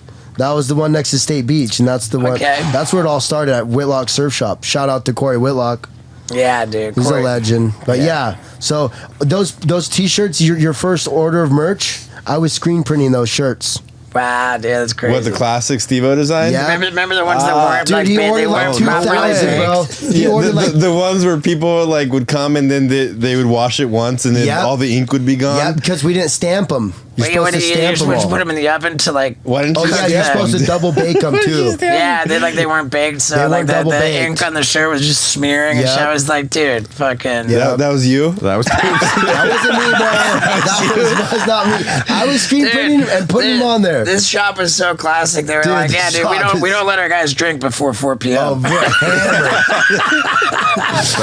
dude. Oh, dude. That's some San Diego shit. That's crazy because you ordered like 3,000, bro. We had to like print them like, and the order was late too or some shit. Like, so we had to fucking rush them out, bro. I remember staying up all night printing your shirts, dude. Like, fuck. Hope I get to meet Steve-O, dude. Fucking didn't. You came and picked them up. I think I was gone when you picked them up, and I came back to the surf shop. And I was like, fuck. Steve-O came and got the shirts on. Corey's like, yeah. I was like, fuck. I was like, I didn't get to meet fucking Steve-O. I was so devastated. Ah, dude, not to worry, man. Yeah, it's crazy how fucking... is that I saw a clip of you on Instagram, like, way before there was a Jackass 4, like, before there was any idea about this, and I just loved that clip, and so I reached out to you, and did I reach out and say, hey, is it cool if I put this clip on Instagram? Yeah, you go, hey, is it cool if I repost it? I go, I thought it was fake at first, like, shut the fuck up, like, boys, look, Steve-O wants to repost my shit. So we started following each other, like, way back before. Yeah, it was funny, when I did that, I was doing a dance-off, because it was like, we were doing challenges, right, and it was like a dance-off, and whoever lost had to shave their eyebrow. So I was like, fuck this, I'm not fucking losing, I already got one eyebrow off. So I was like, dude, it's the only eyebrow I've got. Yeah. So I was like, I'm not fucking losing this one, dude. Oh, so we were doing a dance off, and this guy does a backflip like on the ground. I was like, oh fuck. So I'm like, all right, doing my shit. I see a fucking toilet brush over there. I grab the toilet brush. I start brushing my teeth with the toilet brush, doing like some two-step. And then fucking, I'm like, oh, there's the counter. I planned this one out too before. I'm like, I'm gonna do a front flip off the fucking counter. So I get on the counter, like, what the fuck? I'm like, yeah. I'm like, all right. I kind of count myself down, like 3, 2, 1. I fucking flip, and I kind of did it perfectly, where I didn't like knock my head so hard that I get knocked out. But I kind of put all the weight on my tailbone a little bit. It was kind of the tailbone to the head. Dude, standing on a kitchen counter, does a front flip, lands flat on his back on the ground. Like, what, 4 feet below, 3 feet below? Like, Jesus, that fucking looked so violent. And you know he was in the worst fucking pain ever. It was devastating, but commitment to the performance. He hops back up and just fights through it, doing his dance. There's a little moment where you're like, oh. Yeah, there's a moment where like, dude, am I paralyzed or not? I was like, oh, okay, I'm not. Like, I gotta finish this one off, guys. Like, there's a distinct expression on your face which says, I'm not okay. For sure. But yeah, I was in New Zealand when that, and then I was like, fuck, you reposted it, dude, that day? Bro, I got so many fucking followers. I was like, yeah, boys, look at this shit. Yeah. They're like, oh, Poopies is blowing up. I was like, fuck yeah, boys. I was so stoked. Thank you. Yeah, well, hey, dude. I mean, dude, you're lovable, man. You're a lovable guy. Thanks, man. And you know I'm rooting for you. You know I've been rooting for you. Fuck yeah, dude. And I just want I want you to get organized. I want you to stick with it with your content. I want you to run your videos by people for feedback to that's what I always forget to do that. Yeah, and like you've put up some videos on your Chanel that are fucking whack. Yeah, like they were. I feel like Poopies. If you woulda, worked a little harder on it. If you would have sent me a draft of this video, I could have given you some notes, and we could have worked on it a little bit together. We could have made it a little better. I get a lot of eyeballs on my videos before I put them out because I want to put them out like where it's like they're good. So this is So next video, I'm sending it to you. Yeah, I will. Yeah, and we just flew you out to be on my bucket list tour, dude.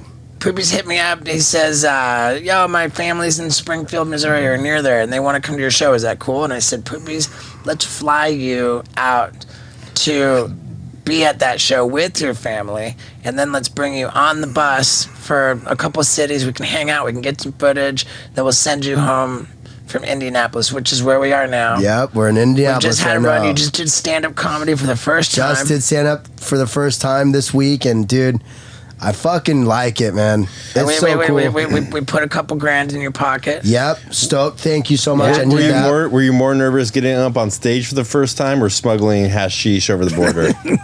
Smuggling hashish. For sure. I'd probably be more nervous. I was just worried about getting up stage and just like fucking up, like saying it wrong or just like pausing. You know what I mean? Just stupid shit like that. But they loved you, dude. Yeah, dude. Thank you for that opportunity and experience. Because I never thought I'd ever be on tour with you, and I'd never ever thought I'd be on the Wild Ride show. Yeah, dude. He gets so emotional, man. I love it. We love you, man. Poopies. Dude, what a lovable kid, man. But yeah, it's crazy. Dude, man, Poopies, I love you so much, Love you, bro. But yeah, dude, I do stand up now and I fucking kill it.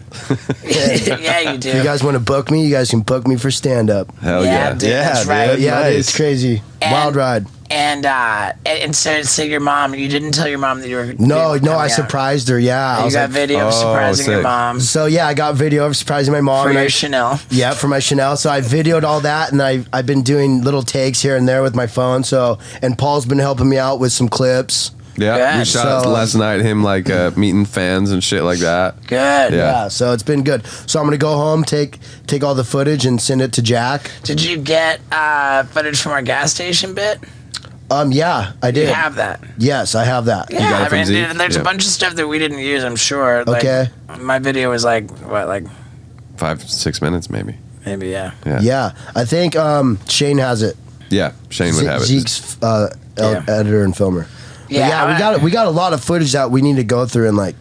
Yeah, I want you to get organized. Yeah. I want you to, just like nobody felt that they had to pay you much to be in Jackass, that like nobody's gonna do the work for you. Yeah, definitely, Like, yeah. I'll help you every bit that I can. Fuck, I'll be stoked. But like I'm telling you, you gotta be focused. You gotta be organized. You gotta be motivated. Yeah. You gotta take advantage of the opportunity that you have right now. Yep. And I think me being sober helps out so much. Yeah. For real. Yeah, so you should get sober. Yeah, I know. Yeah, I've been drinking in fucking 5 days. Good. Pretty good. You know you have a drinking problem when you know the exact amount of days. that you have it. I definitely have alcoholism, bro. It's a disease, dude. It's gnarly. Yeah. It's hard to get rid of. Right. All right. Well, But dude, I will, and I want to be better. I want to work on my stuff. I want to come out with better content every week, and I mean, dude, yeah. I mean, that's one thing you are motivated for is filming for your Chanel. I love my Chanel. Yeah. It's like my. That's how YouTube or how Poopies spells channel. Yeah, for anyone who doesn't know why I was saying Chanel. Yeah, it's The funny. I was making my own It's intro. the Poopies channel. Yeah, it's the Poopies channel. Right. And so we'll wrap this up here 'Kay. with another heartfelt, desperate plea to Dude. get a lot of cameos ordered Cameos for and merch. Poopies. Like, I got my merch in my filmer's garage right now in Long Beach, ready to be sent How out. about if we take it a step further and say what you're willing to do for cameos? Maybe it'll help. I mean, you guys request whatever you want, and I'll do it. Jesus, dude. Will you Anything. take a shit in an intersection? Of course. I need to redo that act. I mean, Actually, dude, you know what? Like my Act. dad. I need to redo that stunt. I don't know if you want to do that. When Jackass first came out, my dad said, "I got an idea for you. It's called the executive dump." He said he wanted me to dress up like a businessman in a suit and tie with a briefcase and go to like a bus stop where people are at the bus stop. He says, Oh, and fuck then, yeah. and then you open up your briefcase Yep. and squat over it and take a shit in the briefcase. Yep. And you've got a roll of toilet paper in the briefcase and you could grab it and then wipe your butt with the toilet, put it all back in the briefcase and close it up and just like nothing happened and then Nonchalant. and then like get on the bus or whatever. That's the next Poopies Yeah, Ted. video, Dude, you know what's funny? yeah, I mean it's kind of the executive dump. That's hilarious. fucking epic. Your It's- dad. Let's do that's that a good left idea. side next week, dude. Yeah, at the bus stop, dude. They'd Yeah. be psyched. Yeah. You know what's Yeah, funny? they'd You know what's be funny is when I surf the wedge in Newport, there's no bathrooms at all, and I usually get there pretty early, and I have to take a morning dump every morning. So I've started like showing up to the wedge, and like there's no bathroom, so I go fucking find like a little zone of shit, and it would be in front of public, you know. It would usually be in the harbor side where the rocks are, but dude, I was like, fuck. This one time I had an empty shoebox. And I looked at my empty shoebox. I was like, fuck yeah, dude. I'm going to poop in the empty shoebox. So I opened up my side door, set the shoebox down, opened it up, took a shit in my shoebox. I didn't have any toilet paper. I didn't wipe. But I closed up my shoebox and threw it in the trash can. And I was like, fuck, I'm going to do that every time I come to the wedge. So now every time I come to the wedge, I have an empty shoebox so I take a shit in. Wow. Good, dude. It's kind of like executive shit, but it's like you just put your wetsuit on, just surf like all day. The homeless dump. That's more the surf bum dump. Yeah, dude. All right, man. Everybody, please go get some Poopies merch. Poopiesstore.com. Poopiesstore.com. Fire up some Poopies cameos. Fire those up. I'm here. I'm ready. I'm waiting for those things. I'll take it a step further. Tag me in a Poopies cameo, and every single Poopies cameo video I see on Instagram, which I'm tagged in, I will double tap it, and I will leave a comment to critique Poopies' performance. Nice, dude. Poopies, and I'll even give maybe some feedback. Like, shut up. Like Poopies, a little more energy on this one, or like, you know. Dude. That's huge, dude. Thank you. And the best idea that somebody gives you to do for a cameo, we'll send them out a case of hot sauce. Whoa. Shit. Oh, it's on, you guys. So they got to be creative with what they want Poopies to do. You've got to do a good job. I'm good. And the people have to have fun, creative to get you to have fun with them. Yeah, so we had a little contest going here. I like it. The cameo challenge. All right. Dude, I'll be stoked. Yeah.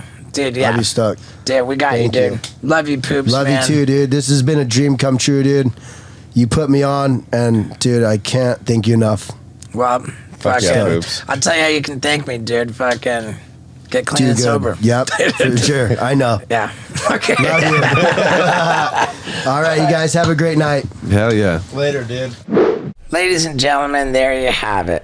That was fucking bombshell shit, man. And like after we recorded that, 2 nights ago, I was like, it was weighing on me, man. I was just laying in bed. I was like, dude, our boy Poops, just want to help him. I want to help him. I was stoked to have him on tour. I've been stoked to put him on my main channel on my YouTube and just kind of pump him up, try and show him how it works, and ask you guys to help him out. I really would appreciate that. Like everything we talked about, jump on there, man. Help a boy out. Poops is a great kid, and it would mean a lot to me. So yeah, Street Team, I fucking love you, and thank you for sticking around. Yeah, dude.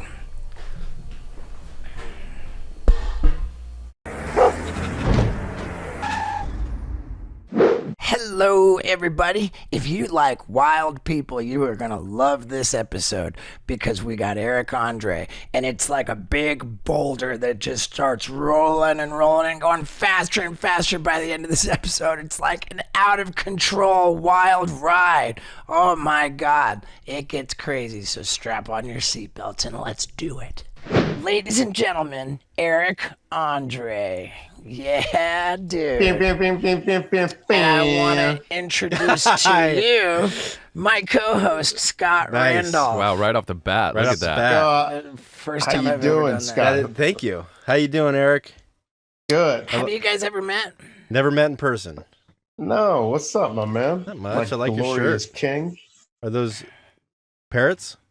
Yeah. That's some South Florida Boca Raton shit right there, huh? That's what I'm talking about. Are you from Boca, Steve, or your parents live there? Or I'm not from anywhere, man. I grew up all over the world, 5 different countries to be precise, but Florida was home base. Where did you go to high school? I went to high school in England, London, England. Where were you born? I was actually born in England as well, but spoke my first words in Brazil, in Portuguese. So I went to nursery school in Venezuela, speaking Spanish.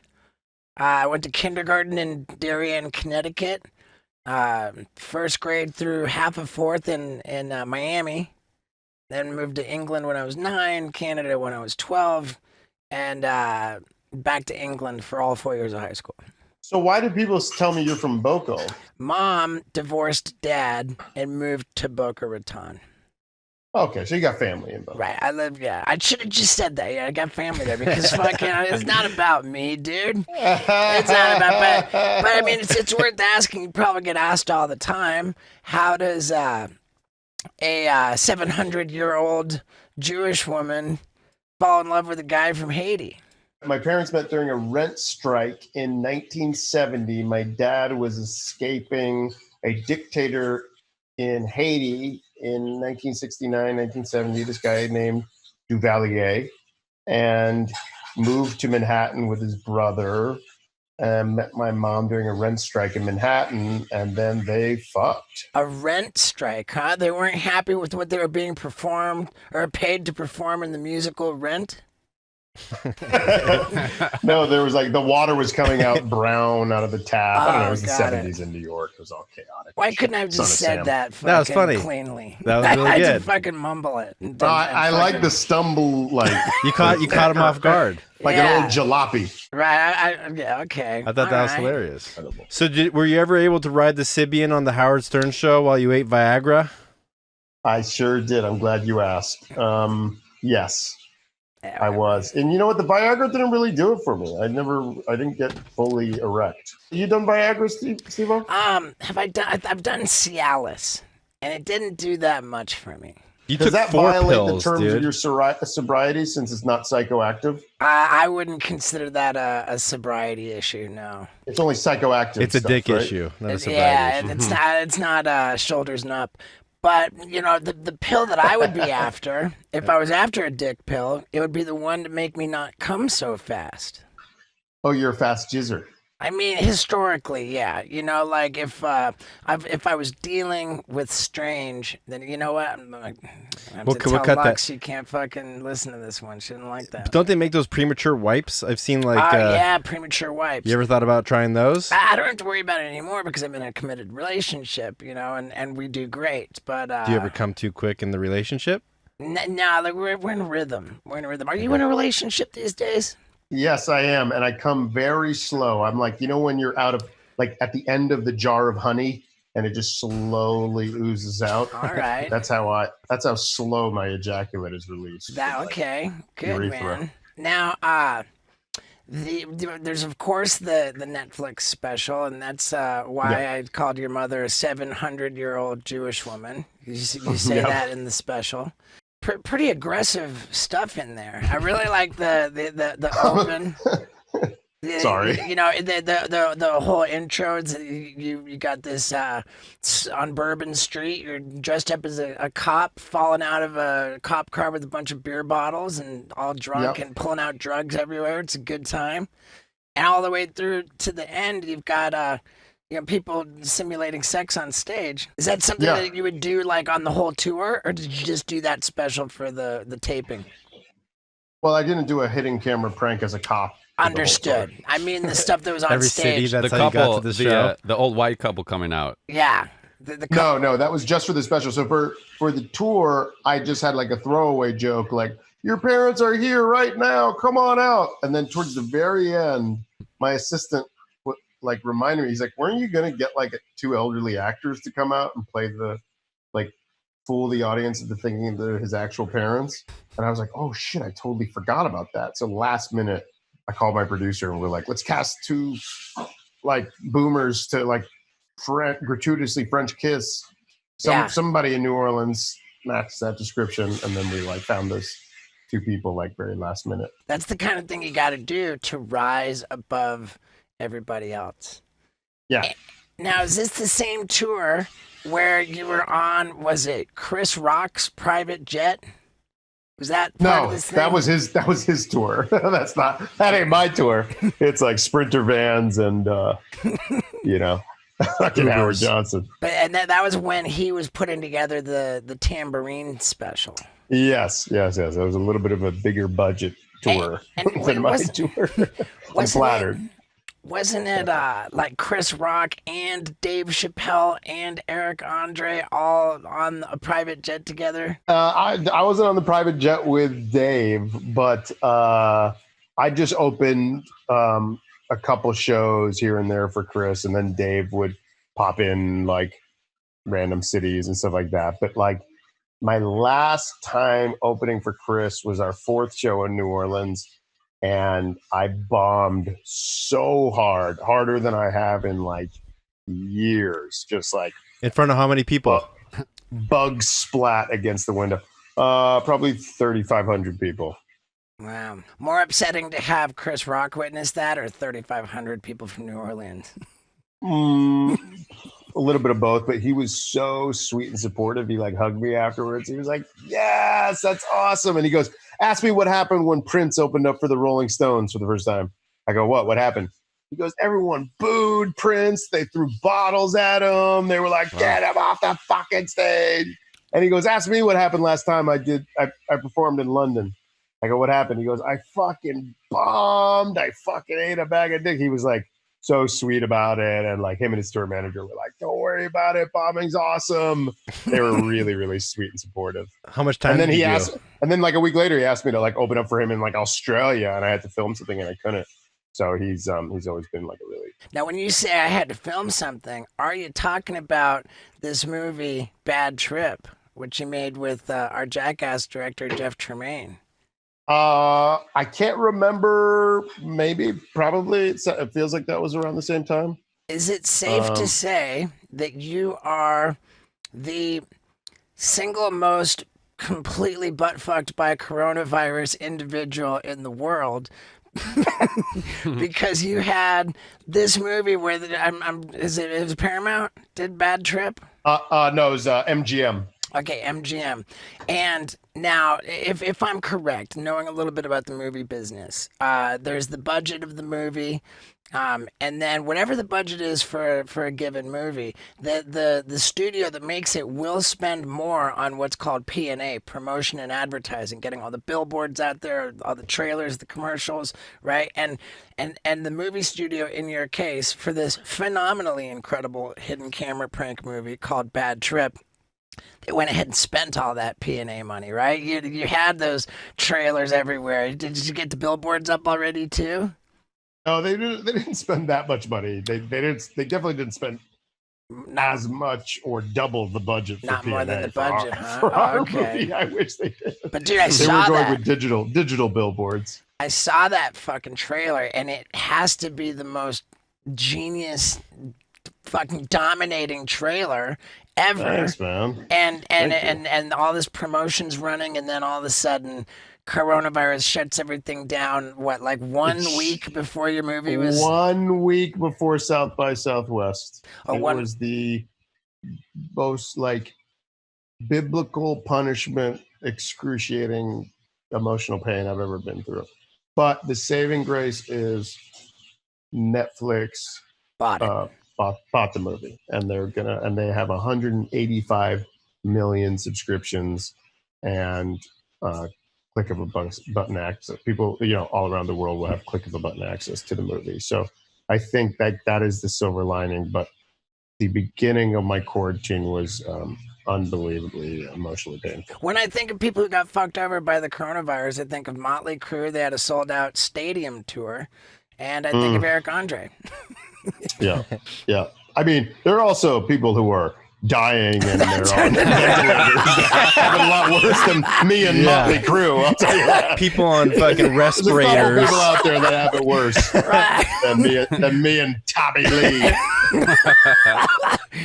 Touche. I'll give you that. That's I like that.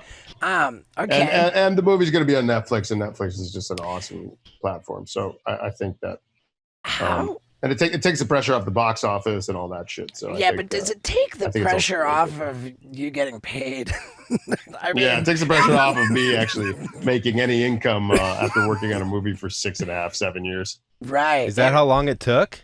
I mean, dude, this was quite a while. I mean, I don't know about 6 or 7 years, but you started. Yeah, we started the humble beginnings of developing the idea when we first started talking about it and started meeting Jeff was like beginning of 2014. Wow. Okay. Yeah, wow. Yeah.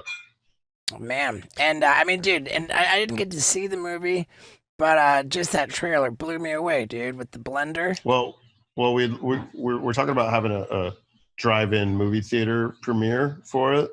So we would love to cordially invite you. Cool, man. Both of you. As our guests. Thank you. The Netflix business model is to buy something out entirely, right? Like there's no back end, there's no, right? You don't have any profit participation beyond. They just bought it out and Netflix owns it forever. You want me to share screen? I'll pull up the contract. let's have my lawyer on the podcast. Let's get the real nitty gritty inside baseball. Really get the audience's dude. All this unintended humor. Yeah, it's an unintended comedy. I'm scoring left and right. This is fucking great. Good. Yeah, speaking of fucking comedy, dude, like performing in a comedy club with you has been one of the more memorable things. Like I remember you doing a whole set where it was just like kicking over furniture. Yeah, that's right. Where was with this? you and Bam? At the Yeah, Laugh Bam Factory, was there right? too, and we were howling. We were having the best fun, the hardest we ever laughed in a comedy club. I forget if Eric went like through the audience kicking over furniture, or if he was just. No, I was dragging the empty chairs onto the stage and just like acid dropping them like onto the stage, like clunk. And they had nothing to do with the jokes. They were just making the audience completely uncomfortable. Is that something you just did at the Laugh Factory, or is that what you do on tour? No, I was just doing that in the moment. And the more Bam and Steve-O were laughing and the rest of the audience wasn't laughing, the more I was doing it. I was just like so appreciative of these guys I grew up watching, loving it. And the more I alienated the audience, the more they were the louder they were laughing. So it was like, they were like the two old guys from the Muppet Show, but they were like positive energy rather than the negative energy, just like up in the balcony, just like howling with laughter. Dude, we were precisely up in the balcony, up to your left, man. I can't believe you remember it that well. How long ago was that? Fuck, that was... it was a while, 8 years ago, maybe. Yeah, I saw you live when I was in high school, or maybe, no, in college with Ryan Dunn, and you guys played at this abandoned Winn-Dixie in Boynton Beach that they turned into a club called Orbits. And you were stapling underwear to your body, and you were doing human tequila shots, and Dunn was throwing up on stage, and it was like the most lawless show. Like people were just jumping on stage. Everybody came backstage afterwards. There was like complete lawlessness. It was so punk rock and exciting. It was one of the most memorable live shows I've ever seen. It was so nice, man. Experimental and awesome. And you were so I was at that whole tour. You had such a high pain tolerance that you could do that after that entire tour for decades. Every radio interview, every ad, whatever, every promotion of that tour, I promised that I would be drunk and on drugs or your money back. That's so good. What was your drug of choice? It was nitrous, right? Or coke? Not at that time. At that time, it was cocaine, ketamine, weed. Adderall. Adderall wasn't really a thing yet at that point. You got to understand, my friend calls Adderall Diet Coke. Okay, nice. I love that. Yeah, dude. When I think of you as well, I'll never forget that night at the Laugh Factory. But if there's one thing that you stand out in my mind, it's that you love birthdays more than, like, maybe even more than my fiance. And she fucking loves birthdays, but you make a big deal out of it every single year. Wow. I guess I'm not religious, so I don't have any holidays except my own birth, which I guess is narcissistic, but I just like going out for my birthday. I used to have this little shithole. I used to live in this little shithole shoebox apartment in Hollywood on Santa Monica and Wilcox, like kind of by Vine, Santa Monica and Vine by the Army and Navy store. And it was total rat's nest. And I used to, when I first few years of the Eric Andre show, I was actually making money, and because I was like scraping by for, the first many years when I lived here. But then I started making money, but I still lived in the shithole shoebox. So I was saving up my money, but my birthday, I would splurge and get a bunch of camels and zebras and exotic animals and cram them into the driveway of my apartment building. And then we would get like illegal fireworks, and we would huff ether. Those were the best ones because I was like cramming my apartment full of people like a clown car and doing all these exotic drugs and partying with animals. We had a stripper that had a house arrest anklet on one year. Those were like, that was the glory days of the party. As the party expanded, it kind of just became like a fun regular party, but when it was there's nothing regular about your birthday party. Every year it's a different theme. Every year it's a different theme. I still have in my closet one of these wigs. You have like these fancy wigs for everybody from one of your birthday parties I went to. But you just said about getting exotic animals. Did people yell at you for having exotic animals at your birthday party? No, don't let my fiance hear that. She'll get very upset with you. The neighbors were so like supportive. The camel would walk around and like the zebra, and you got to like hold the girls would love it because they got to pet the baby goats and pet the little bunnies, and like it was like a petting zoo, you know. So I mean, what's your budget on your birthday? That's a great question Scott just asked, and I have a question for you. How good a sleep are you getting? How dope is your bed and pillow setup? Because I'll tell you, I'm a pillow guy. I got a closet full of pillows that would blow your mind. And I am passionate about my bed. I'm so glad I got my Helix mattress because ever since I did, my body feels better. I'm more rested. And this thing is amazing because at helixsleep.com, they've got a 2-minute quiz. You plug in your info and then they tell you what's the best mattress for you. And by God, they get it right because I can't say enough good things about my Helix mattress. And if you go to helixsleep.com/Stevo, you get up to $200 off of any mattress you want. And if you buy one, they include 2 free pillows. I told you I'm a pillow guy, and I'm telling you that Helix pillows are the greatest pillows I've ever slept with. So do yourself a favor. Go to helixsleep.com/Stevo. Take that 2-minute quiz and get yourself the best mattress in the world because you're going to thank me for it. Now, let's talk birthdays. When I was doing those, there were probably like, I was probably dropping like $5,000 on like animals and I would get like clowns and stilt walkers and jugglers and fire breathers. And we had like, and you lived in a small apartment.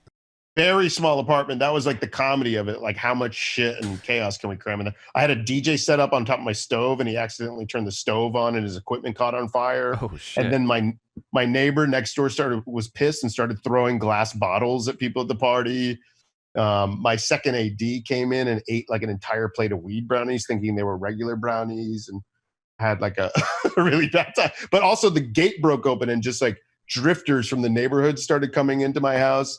Those were the days. I miss those days. Yeah, dude. I got a question for you, Steve. At what point in your life, at what age did you start hating birthdays? Like, because at 23, 24, it's a party, and then 25, 26, like... I can tell you exactly when. Okay. My 26th birthday. I was working in the circus as a circus clown. I showed up that day. I did not tell a single fucking person in the circus that it was my birthday. I just felt like it's not cool anymore, man. Not 26. Too old. But what'd you do for your 25th birthday? Too old to be psyched. My 25th birthday, I was had the time of your life. I was performing in a nightclub, like getting drunk and breathing fire and clown makeup, and I blacked out completely. But yeah, I just think birthdays make me older and got it. And you look for the amount of drugs and booze and toxins you put in your body. You look incredibly handsome, and you are aging gracefully. I mean, you look exactly like you have for the past 20 years. I do not get it. I have like 3 cocktails, and I just age like Eric Stoltz in that movie Mask. Was that Rocky Dennis? Yeah, Rocky Dennis. I'm like Rocky Dennis by the end of the night. You look gorgeous, Steve. Well, thank you, man. Nitrous has preservatives in it. I think that's very kind and wonderful. I think you're aging gracefully. You're a silver fox. You don't have silver hair, but I do. You're only going to look more handsome with time. Well, thanks, man. Speaking, he just mentioned nitrous, and I remember, was it for your birthday one year? You were like, "Hey, Steve-O, man, like, how do I get a nitrous tank?" And then I think you called back and you were like, "Hey, was that like insensitive of me to ask. Yeah. I was like, that was shitty. Were you sober? I was sober. Yeah. I was sober at the time. I wasn't I offended was like, at all. if anybody knows where it's to get the dentist tank, because I love that dentist grade nitrous, not the little whippets. When you get that fucking medical nitrous, that is like the champagne of beers. Oh, what? There's different types of nitrous? Yeah, there's the kind that you make actual whipped cream with. You get the little cartridges, and it's like pretty. It's not clean. It's pretty shitty. I think it's arguably got a lot to do with why my voice is such a piece of shit, because I did so much of that fucking unclean, shitty whippet nitrous. Then there's auto grade nitrous, which is even worse, and this is like the fucking tanks that they use to make the cars go super fast. And people will actually huff that, but that's the worst fucking thing in the world. And then there's what the dentist gives you. Now the dentist, when they give it to you, they'll mix it with oxygen, so that you're getting a real like kind of a mellow version. You're never gonna pass out. But what he's talking about doing is just taking that dentist and just doing 100% nitrous just straight to the dome. Oh, you're like a nitrous sommelier, Steve. And then right after I asked, I felt so guilty. No, I was like, I didn't care. I didn't care one bit. I thought it was hilarious. And to this day, particularly with this new comedy special, we should tell everybody it's called Legalize Everything, and the fucking Eric Andre is out of his goddamn mind. It's insane. It's fantastic and hilarious. But largely, your new Netflix special is about your drug experiences. I mean, you're just coming in hot.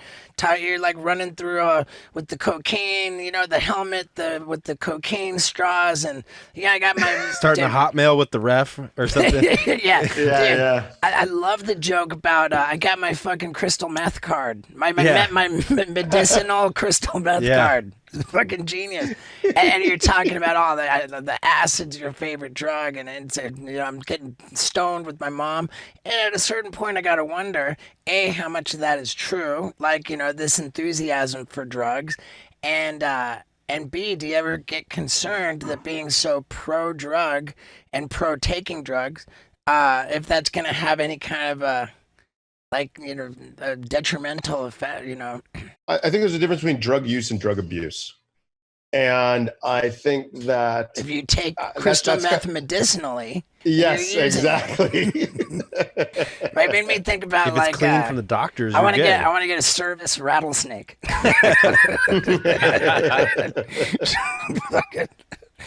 Yeah. No, I think I 100% smoked pot with my mom. So that's a true story. Acid used to be my favorite drug, but I actually think, honestly, coffee is my favorite drug. Yeah, I pound it every show, man. I drink out of this little motherfucker. I drink it every day. It's always good to me. I don't crash. It just makes me happy. It makes me creative. Oh, dude, we never turned Coffee, on out of all the drugs I've done, is by far the best one. It's like just the most consistent, never lets you down. Okay. Coffee's the number one imported, exported drug in the world. Do you have a cutoff point? I believe it. Like, is there a time of day that you won't drink coffee after? I only do a cup or two in the morning, because if I do it after lunch or if I do a lot of espresso, I can't sleep. I have too much on my mind. I'm too anxious. What time do you smoke crystal meth? The meth is around like 4:30. Is it true that you bought an 8-ball of cocaine in New Orleans one time? I think I changed that town to town. That 8-ball story where I ripped it and I was like, I think I just snorted drywall, is actually from when I bought it off the streets in Costa Rica in this like touristy beach town from a shade ball dude. And I was with my ding dong friends and they were like, let's buy Coke off of Shady Magoo. And I was like, yeah, of course. That's a great idea. And I fucking ripped a line and I was like, that was 90% drywall, 10% baby laxative, sprinkle of Tylenol. Yeah, I would expect that you would get good cocaine in Costa Rica. See, like, for example, best Coke I ever had was in Brazil. Okay. That was real Coke. I heard the really, really good Coke is like blue, or it's like a different color than white. It's like off white, like a little yellow. Yeah, I never saw that in my, Cocaine Cowboys documentaries. You ever did Coke in South America? Dude, people will call me a bad person for sharing this, but anybody who's going to Mexico as a tourist, just a little piece of information for you. Every single fucking taxi driver in say Cancun or Acapulco, if you say, hey man, I want cocaine, they'll either have it under their seat in the taxi cab, or they'll go to the taxi cab stand and just get it from the guy right there. But every single, maybe in all of Mexico, but definitely Cancun, every single taxi driver is also a cocaine dealer.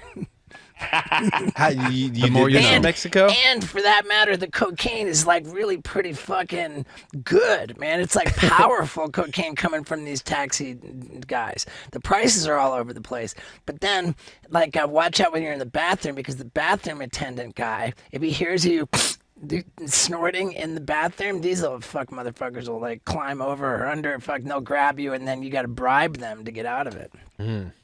Ooh, that sucks. Yeah, that happened to us. I think we might have even been in Costa Rica. We had that same thing happen to us. But buying drywall? Did they come over or under? I can't remember. How old were you when you first got high, Steve? Were you doing drugs since you were like 12? No. First time smoking pot, 16. What about your first time drunk? First time drunk? I mean, like on my own initiative, I was 12. What about you, Eric? First time doing acid? Acid, not till I was like 21. But drunk, we would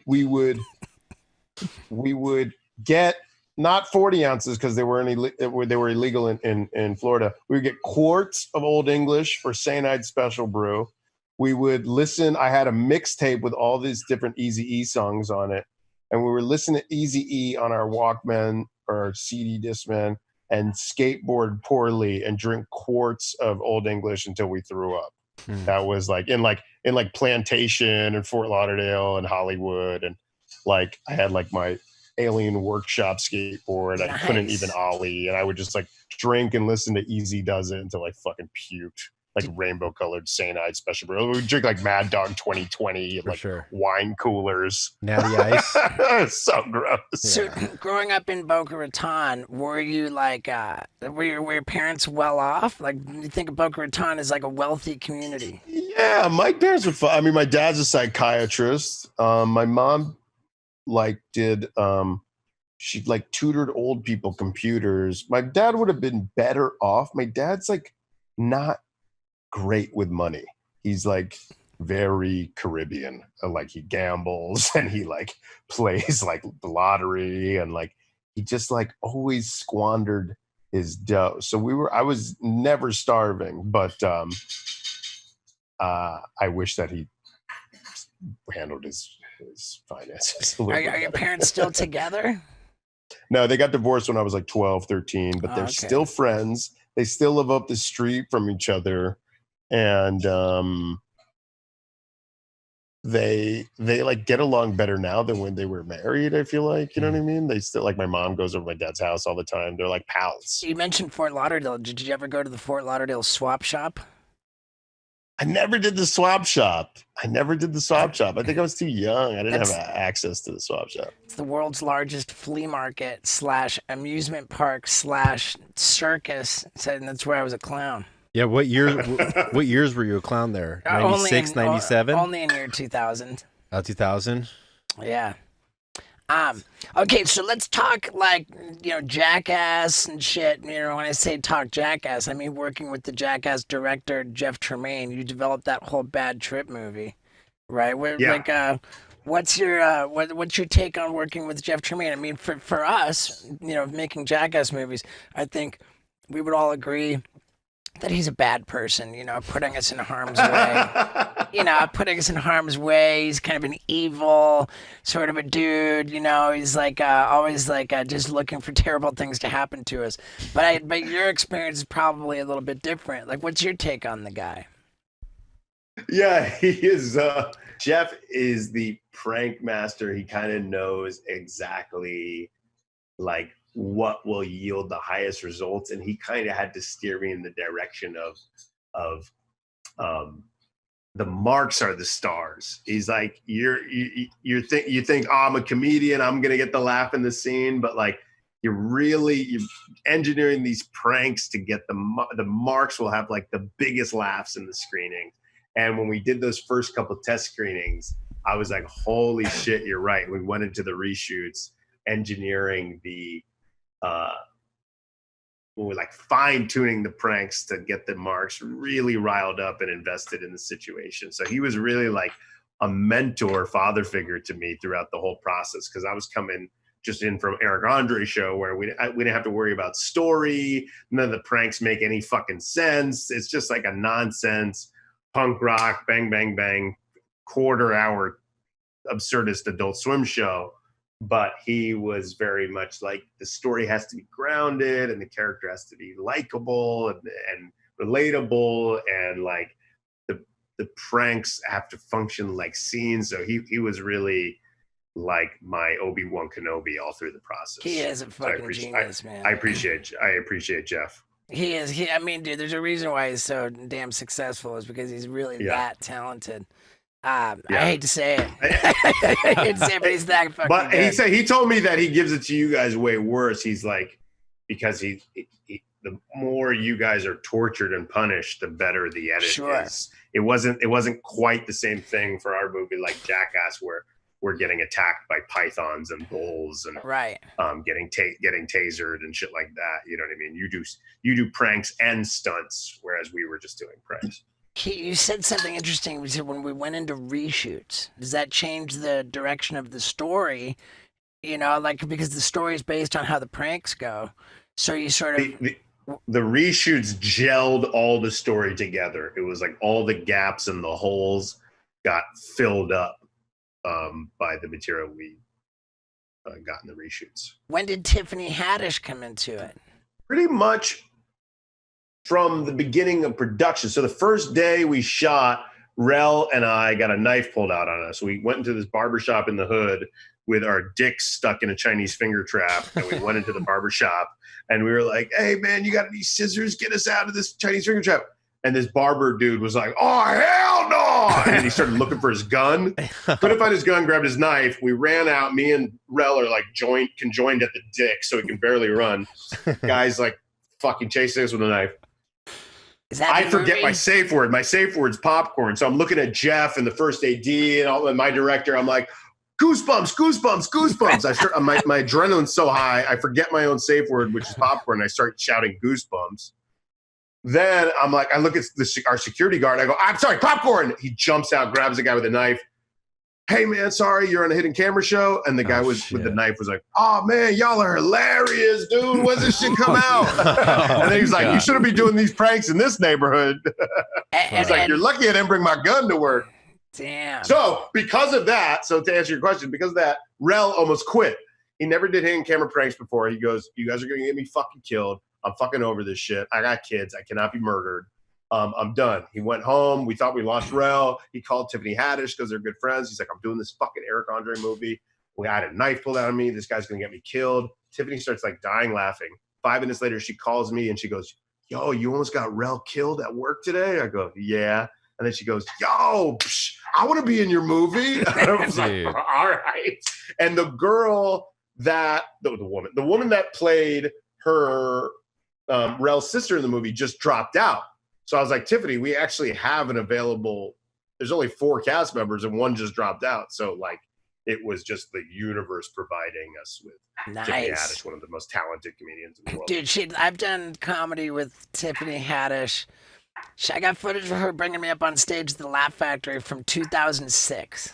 Like, I mean, dude. And it was like your first time on stage or second time or something, right? Right. It was, I mean, this is like way back in the day, and she's just always been so supportive of me doing my stand-up and giving me tags and jokes. I remember I had this joke about how I jack off so much that my dick is like off to an angle because I've been pushing it that way. Because I'm right-handed, my dick goes that way. And I remember Tiffany says, she goes, oh, when you do that, you say, my dick's like a Beyonce song. To the left, you know? Yeah. Steve, when you guys were filming, did you ever have safe words or things like that? Yeah, there's like Oklahoma. I forget when we electrocuted my balls, what the safe word was. I don't think it serves me to have a safe word. Like, you ever used a safe word? Yeah, when they were electrocuting my balls. You actually said... I said it too quick. I shouldn't have fucking had a safe word. That's the problem with safe words. They ruin the bit. Yeah. I went back and watched a bunch of old Wild Boys, and I think that's fucking scarier than anything almost in Jackass. I was like, you're fucking with great white sharks? Yeah. And gorillas and silverback gorillas and gators? You're fucking out of your mind. And bears? There's a YouTube How did you not video. get fucking killed? How did you not get injured by those fucking predators? There's a YouTube video that we're getting ready to put together called Times I Could Have Died. And there's not one Jackass scene in it. It's all Wild Boys. Yeah, fuck. What animal are you scared of the most? Is there any one in particular? I already get catching up heat for talking about myself the whole podcast. Stop it. No. I want to know because Jeff told me what he thinks is the scariest animal. He said there's only one animal he'll never work with again or something like that. Was like the scariest one. I want to see if it's the same one for you. He's probably going to say the wombat, right? No, he said the wombat was gnarly, but he said chimpanzees He's like, don't want to fuck with them. Sure. They rip off your genitals, they rip out your eyes, they chew off your fingers, and then they continue to attack you. Oh, the chimpanzees? Right. But he's not saying that based on any experiences that we had ourselves. He's basing that on like shit you read in the news, where they totally rip off your face and your dick and eat it, and not necessarily. Yeah, like that old guy brought a cake into the zoo, and the other chimps got jealous and ripped off his dick and fucking tore his arms off. Yeah. Yeah, I think that's what he was talking about. I don't remember us having experience with chimpanzees. What's with the wombat? It was just the angriest one, you know. It's a marsupial, the wombat. It was in I feel like we were in Tasmania, and it was just the fucking angriest, most aggressive, just fucking pissed off creature that we ever encountered. Isn't that a Tasmanian devil? Didn't you burn an entire village in South Africa down the first day of shooting, and then Pontius jumped in a hut and saved 2 German journalists or something incredibly insane? Oh, dude, when I remember, I was confusing the stories, but yeah, it was British journalists. We were in South Africa. We burned down 3 cabins, and once we realized we couldn't put it out, we're breaking all these windows and everything. Get everybody get out. We're all like bloodied from smashing windows. And we did save the lives of the 2 journalists, and they did write an article about us being heroes who saved their lives. But you caused the fire. that just reminded me of when we were at Tony Hawk's 50th birthday party, and you came over and you were like, dude, tell me the story about the Wu-Tang Clan. Dude, Talib Kweli brought up that story when he interviewed me the other day. Amazing. That story just goes around. It just makes world tours over and over. I know, dude, and I'm never look good in that story, dude. What's the story? It was It was 2006, the Rock the Bells Festival, which is like a big rap festival headlined by the Wu-Tang Clan. And I show up, I'm just drinking all day, I'm out of my mind, and I've just recently dialed in. You know, I do the double back where I'm flip back and forth, and it's a mangina. But I just got dialed in the double back flip. So I'll flip my balls into a mangina and then do a standing back flip. Yeah. And so they're gonna have an ODB tribute. This 3 years after ODB died. 2 years, and I go up to Method Man. I'm like, dude, I got it. During the ODB tribute, I'm going to get butt naked. I'm going to flip my balls back. I'm going to do a standing back flip. And he's like laughing. He's like, you know. And then a little while later, he comes up and goes, dude, you can't do it, man. They're going to fuck you up. And I go, cool, man. That's what ODB would want. Dude. He'd love that. Yeah, fucking rad. So, during the ODB tribute, I remember Method Man wasn't so sure, but then he just hands me the mic. So I'm like, hey. So I address this crowd of this is a huge outdoor festival. There's so many people, and I address this crowd. I'm like, I was in, protective custody in L.A. County Jail facing 8 years in prison, and they told me that I was in ODB's cell because he was in there so much of the time. So I feel this connection to ODB, and in his honor right now, I just get butt naked, I do my trick, I hug ODB's mom, right? Like after doing it, they start playing Brooklyn Zoo, like a couple of big ODB hits.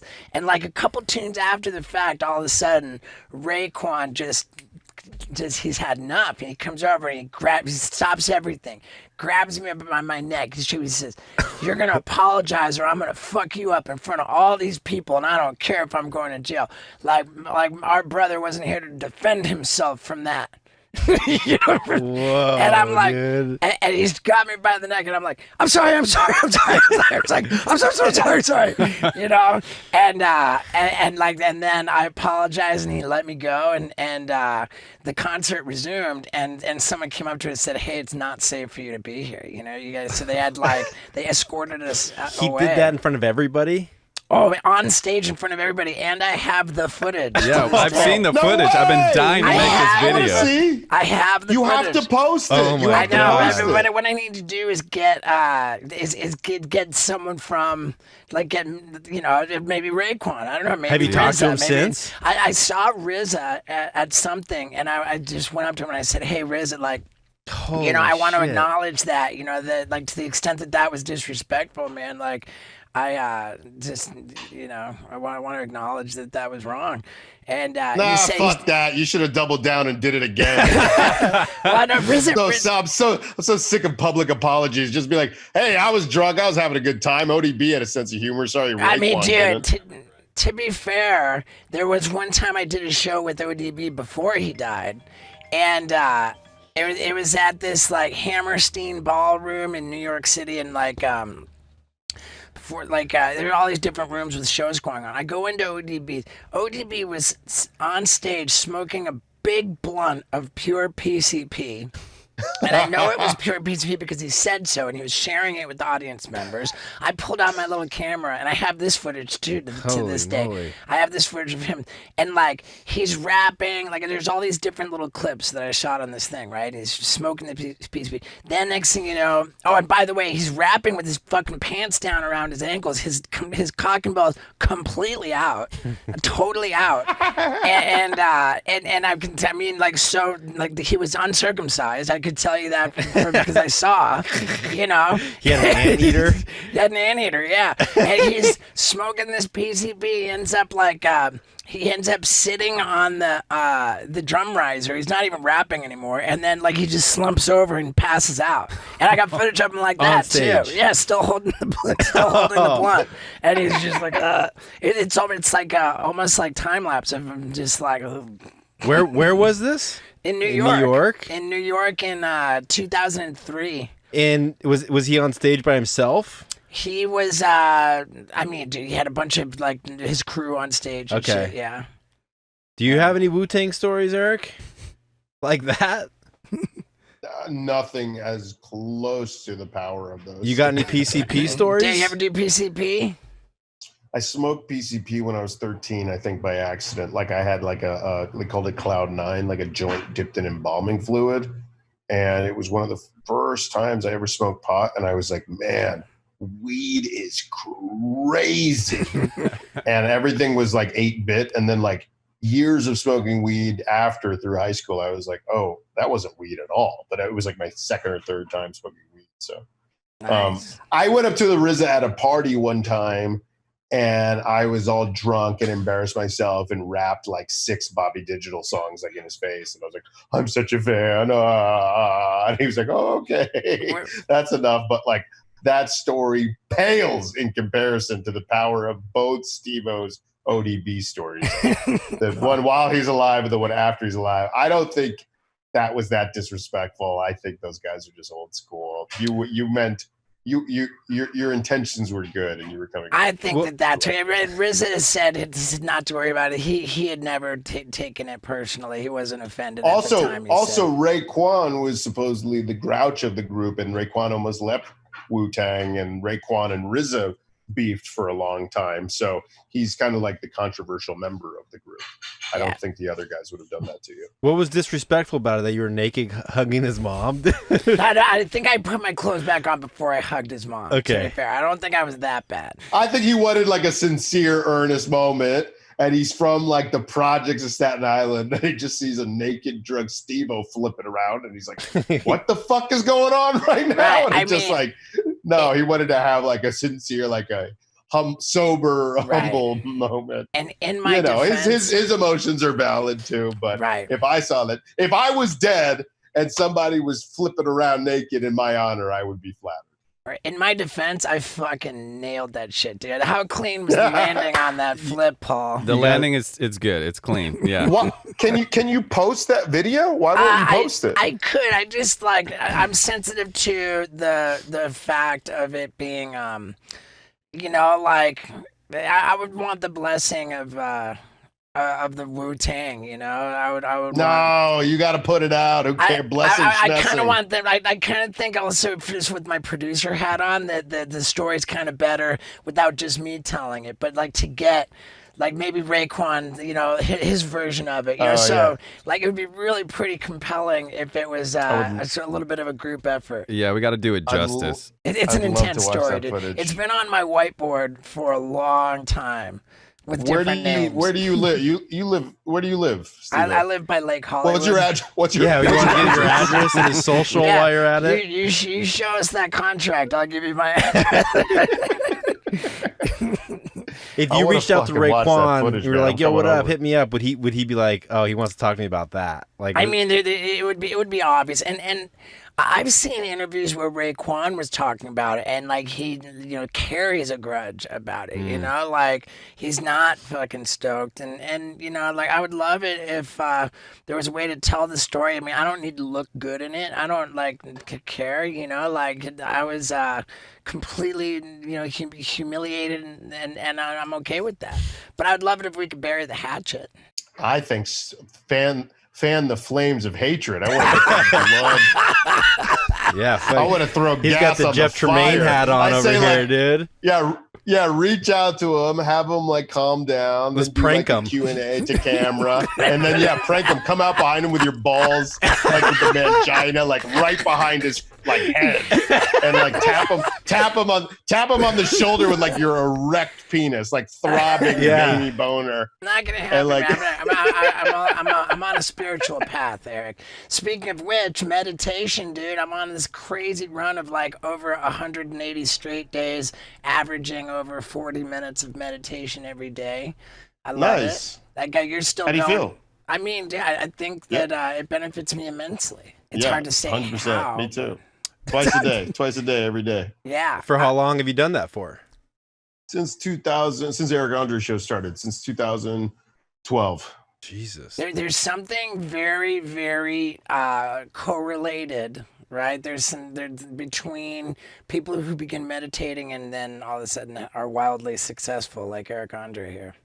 It's right when you started meditating, you're the next day. What? Right? That's when I got into the Illuminati. No, I just calmed. I chilled the fuck out a little bit. I was very, very That's hilarious. Anxious. I have a lot of anxiety. So, and this is Eric Andre chilled out. Yeah. I mean, not to say you Bukkake time!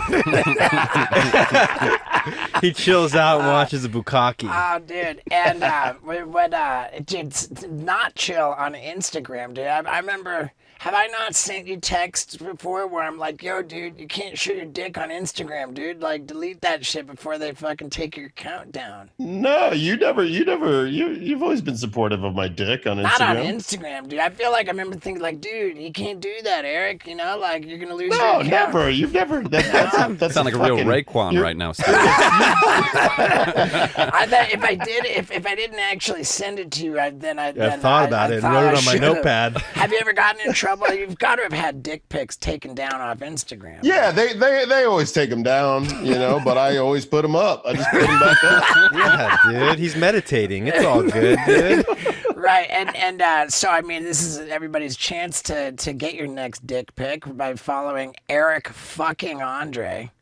Fantastic. Yep, on Instagram. Yep. Is there a release date? I'm on LinkedIn. Is there a release date for the Netflix, for the TV, for the movie? Bad Trip? No, we don't have a date yet. Pressure Netflix to give us a date. We keep asking them. But I honestly think they're like watching if my special does well or not before they give us a date. But that could be me being paranoid. But I think that these are different branches of Netflix. Yeah, I'd say Netflix is like a big octopus, and I don't even think that I think it's apples and oranges. But I mean, your Netflix special is fantastic, and everybody should watch it right now if they haven't already. But thank you. I think that's a different deal. Wasn't there a thing on Wild Boys where you got your dick sucked by an octopus, and S&P wouldn't let you show it? Okay, because they have a little beak. The octopus. Right, we didn't get our dick sucked, but there was definitely octopuses with a beak, and but we didn't get our dick sucked. Well, we got our dicks sucked. Why am I telling this? I'm gonna did you get your dick sucked by an animal? No, by a Russian prostitute. Okay. They called her the octopus. She had a beak. I'm just going to tell Lux she can't listen to this episode. She doesn't like to hear these stories. Just say Eric was talking about animals at his house and I didn't want you to hear it. Yeah. Right. But the thing with Wild Boys was that it was a constant battle with the censors. It's called standards and practices. We would submit the episode, and then the censor board would watch it, and they would say, "Oh, you got to take this out. You got to take that out." So what we would do is we would deliberately film extra fucked up shit to include in the cut.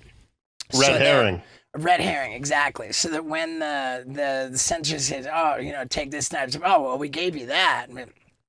So on our last trip ever, we actually hired a couple Russian prostitutes to include in this polar bear skit where, like we did with the pandas, we would do these different like montages in animal suits.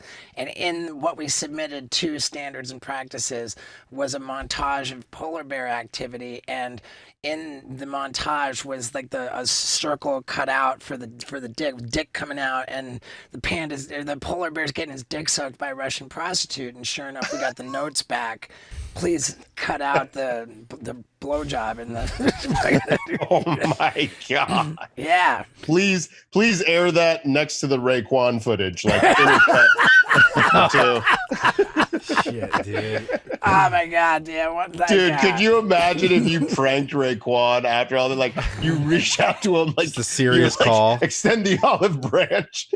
Well, it's crazy because the Wu-Tang Clan has just had like such a rebirth, like they had their documentary, legit documentary, and then they had a whole scripted series. Like the Wu-Tang is arguably bigger than they've ever been before. So I wonder.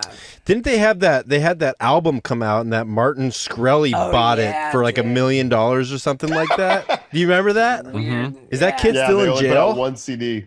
The pharmaceutical guy, yeah, he's still in jail.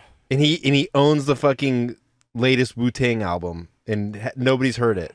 Something like that. Jesus. All right, dude. so everybody's gonna follow. It's Eric fucking Andre on Instagram. Is there any? Yes, sir. Do you do any YouTube activity or anything?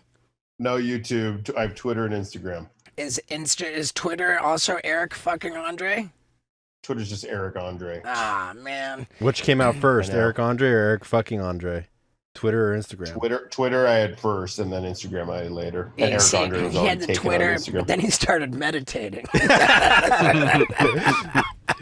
felt in a better place. And waste no time in watching your special. It's called Legalize Everything on Netflix right now. And stay tuned for Bad Trip coming out. Yes, sir. All right. Thank you, guys. Yeah, I love you, man. I appreciate you. Hit me up, man. I'm coming over to watch that Raekwon footage. I'm not joking. Whether you like it or not. This was a real loosey-goosey one. You were hilarious. And if you don't let me watch that footage, I'm telling your wife to listen to this episode. Oh, shit. All right, dude. We'll see you soon. Holding you hostage. Hey, all right, see you guys. Later, Thank you. Later, guys. Bye-bye. I told you that shit was nuts, man. I was even nervous about putting it out unedited. I said, fuck it. And, now that we're at the end of the episode, let me thank you for sticking around this long. And let me remind you that the Helix mattresses really are dope. So give it a shot. HelixSleep.com/Stevo and all of that stuff. Totally worth it. Please let Eric Andre know that you enjoyed the episode. And I'm telling you, it's some exciting things coming up. I'm really, really stoked. So thank you for being, on this wild ride with me. Fuck yeah. Let's go, Wendy. Come on.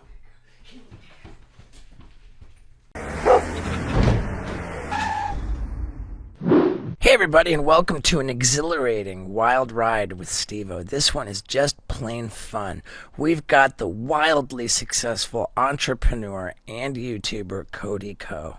And he isn't just wildly successful, he is hilarious and handsome. So, just strap on your seatbelts and get ready to get into it. Are we recording on all cameras? We sure are. Oh, we are? All right. Are we recording everywhere? How good is it to have Paul back, dude? At this point, I'd be dripping sweat, the wires are fucking being crossed. I'm leaving this in. Yeah, you can put that on your Instagram, dude. I missed a few episodes. Well, then let's get to where were you? I was traveling. I went home to the Midwest. Oh, nice. Yeah. How was that? It was nice. Very nice. All right. And he got engaged. No way. And I got engaged. Yeah, Congrats, fucking, dude. Thank you. Who takes 2 fucking weeks to ask one question? It's a lot of pressure, man. You're just sweating for 2 weeks. Yeah, I was, dude. I was. When do I do it? All right. Ladies and gentlemen, Cody Co. Yeah, dude. Woo. So, Thank you so much for having me. Sorry to interrupt. I was so stoked when they reached out and they said, "Steve, I want you to be on." I was like, "Yes." Yeah. How much? Can I say yes 3 times? Dude, and thank God, because I dare say we are in a little bit of a slump. I shouldn't say that. You don't want to say well, that. No, but dude, I'm an open book, man. And from what I understand, on the audio side, we're very consistent. But it's on the YouTube side that people are so finicky that some podcasts are wildly popular and our last Sure. 4, 5, 6. And it's nothing against the guests. They are great shows. Yeah. They just didn't get the numbers. I'm not saying that we haven't made it bad. And I would rather have a great episode that's got low viewership than a shitty episode that's got a lot. Yeah. I hear that. So in that respect, we are on fire. Yeah, but we enjoy doing it. That's all that matters. Yeah. This one's going to be a shitty episode that doesn't get a lot of views. It's going to be the worst of both worlds. That's what I've learned about you, is that you're quick to be self-deprecating. It's endearing. I think that's one thing that made Jackass a cultural phenomenon. That we took it a step further. We were comfortable looking super uncool. Yeah. Yeah, but you guys were legends, though. Yeah, Well, you were thanks, pretty man. cool at the same time. Yeah, you kind of yeah. walked that line. Right. So yeah, dude, I'd say thank you for doing it. I think that this episode's going to be a performer, and I think it's going to be a great episode. And before we started recording, Pressure's on. you said that you had sent me a DM. Did I respond to it? No, you didn't even read it. I never even saw. Well, it. I mean, I wasn't really expecting you to, and then I saw that you followed me, so I was like, oh my God. Oh, there you and go. I was stoked about that, in the first place. And then because I've been obsessed with watching van life videos and stuff like that, and I'm a big surfer too, and so it's kind of my dream to buy one of these things and just go down to Huntington and surf for the whole day. Just do a morning session, post up in here, drink a beer, whatever, and then go out in the evening. I mean, dude, that's easy. Yeah. That's easy, but why stop there? I mean, fuck, dude, go up to Oregon. Big Sur. Go surf. Oh yeah, I've heard that's unreal. I mean, I've been there, but not in a van like this. I've heard that's ideal. Dude, I kind of want to fucking go surf Tofino, British Columbia, Yes, dude. I'm from Calgary, Canada. So yeah. Have you surfed Tofino? Never, but I've always wanted to. I've been there a couple times. Have you? Yeah. And is it good? Is it fun? I had fun. You've been a couple times. I have. I went in January of 2013. That's rough. So you were full hood, booties, gloves. Yeah. Was it similar to Alaska? Alaska was more intense. Wow. Cold Dude, wise? I'm already getting in trouble with people for talking too much about me, dude. I gotta fucking I got a Cody coat right here. When did you start surfing? Like 7 years ago now, probably. So I was like 23. And so you moved from Canada and you went to college here? I went to college in North Carolina. Yeah. Duke, yeah. you diver. Duke, Yep. Platform diver. Springboard diver. Springboard diver. Yeah. Okay. I was too pussy for platform. Are you? That shit hurts. Yeah. It's brutal. What do you mean it hurts? Why? Because you're so high up in the you don't splat. land perfect every time, dude. Yeah. When you come from 33.33 feet. You ever dove off a rough. 10 meter and like did the like twists and turns? Yeah, I've done a front 1.5. So like a front flip to a dive off 10 meter. That was like the most complicated it got for me up there. And then I was like, it sucks. I'm not doing this. Yeah. And It's just rough. Like even when you enter the water perfectly, it's so much stress on the shoulders, and I don't know how people do that for years and years and years. How do divers have such good bodies if all they do is dive all day? I mean, they're jacked and they're ripped. Are they working out? Yeah. You do like an hour of like dry land beforehand, which is like abs. Like a lot of them have like diving boards that go into mats. And it's like a, diving itself is like a huge like cardio muscle combination workout. I would think it's a lot of core too, just like getting your body out. Especially the platform divers with the arm stands. Like these arm stand dives are pretty heavy. Plus just getting out of the pool that many times, dude, that's a lot of reps. That's true. I mean, that's like a serious push-up, dude. Yeah. That's true. Yeah. Are you familiar with the name Brian Galuli? No. Okay, because he was the 1994 senior diving champion after winning a record 10 consecutive junior national titles. Oh, holy shit. And he taught me how to do standing backflips, which I quickly turned into simultaneous fire-breathing standing backflips. Which then turned into tucking your dick between your legs and doing a backflip. In front of the Wu-Tang Clan. Man, they didn't like it. That's what we did for diving workouts too. Everyone tuck the dicks. So you're an NCAA springboard diving team, 1 meter, 3 meter. Yeah. And what was your most technical dive on the 3 meter? Front 2.5 double twists. That was my hardest dive, and also probably my best because it's like the highest degree of difficulty, so you get the most points. Have you posted on your IG what we call a ripper? Like a no splash? Where you ripped it, and then it's so crazy. Like the rip, it's called ripping it. Where not only is there no splash, but like you create this vacuum as you go in, and so it like sucks in like, and then just bubbles up like. Whoa. Yeah, that's why they call it a rip, because it's like the sound.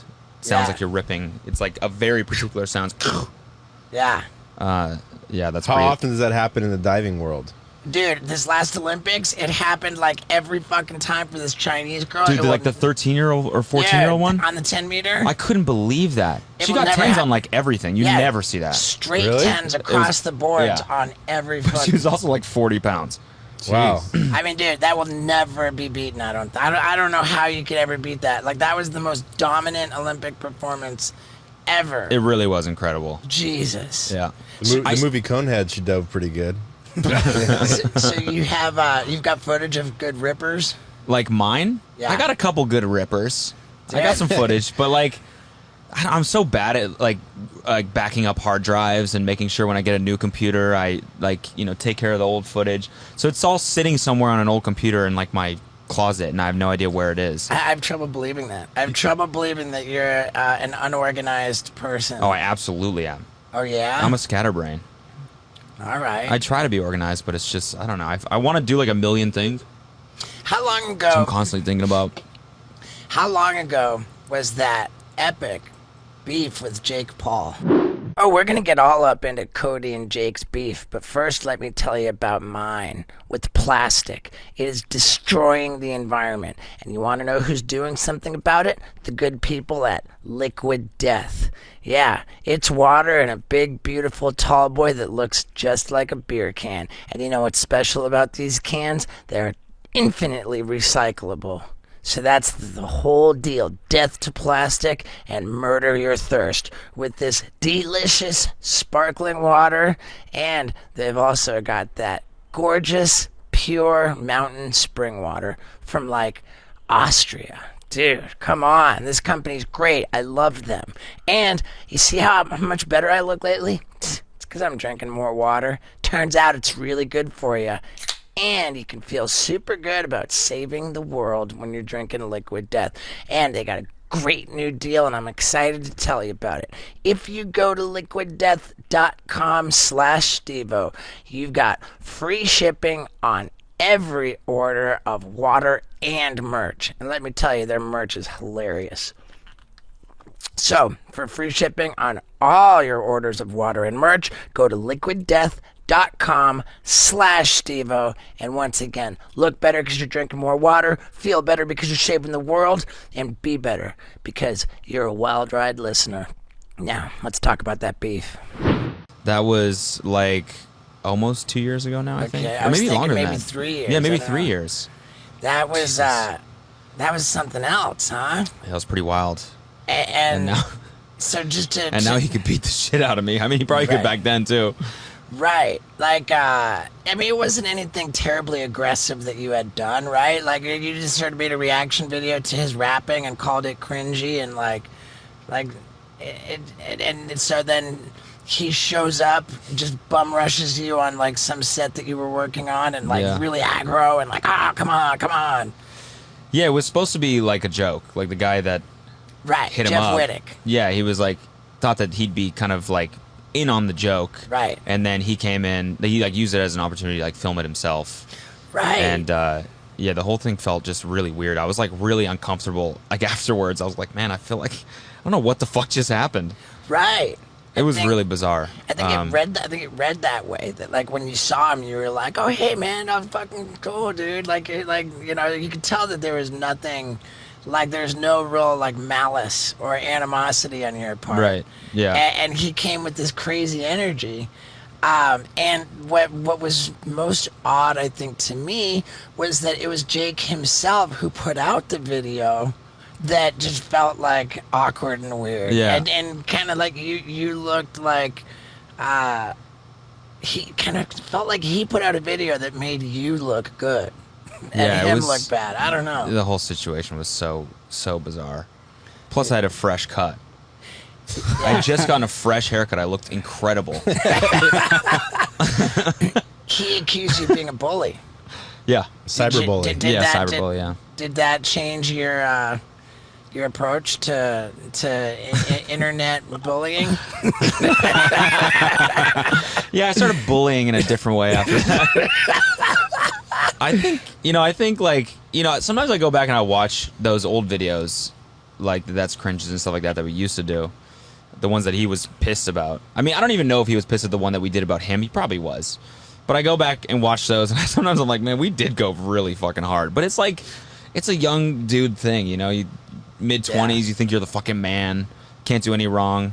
And then you get to 30 and you're like, I just want everybody to like me. Yeah, and it's just like, I'm getting older now, and it's like, as cliche as it sounds, it's like negativity doesn't really breed anything. Like, the ceiling is pretty low. Well, so, like, now it's like we do... You know, we still try to remain edgy, and like we're comedians, so we like to make fun of shit, but in a little bit of a lighter-hearted way, I guess. I don't know. Now, when you say we, like you have a distinct crew.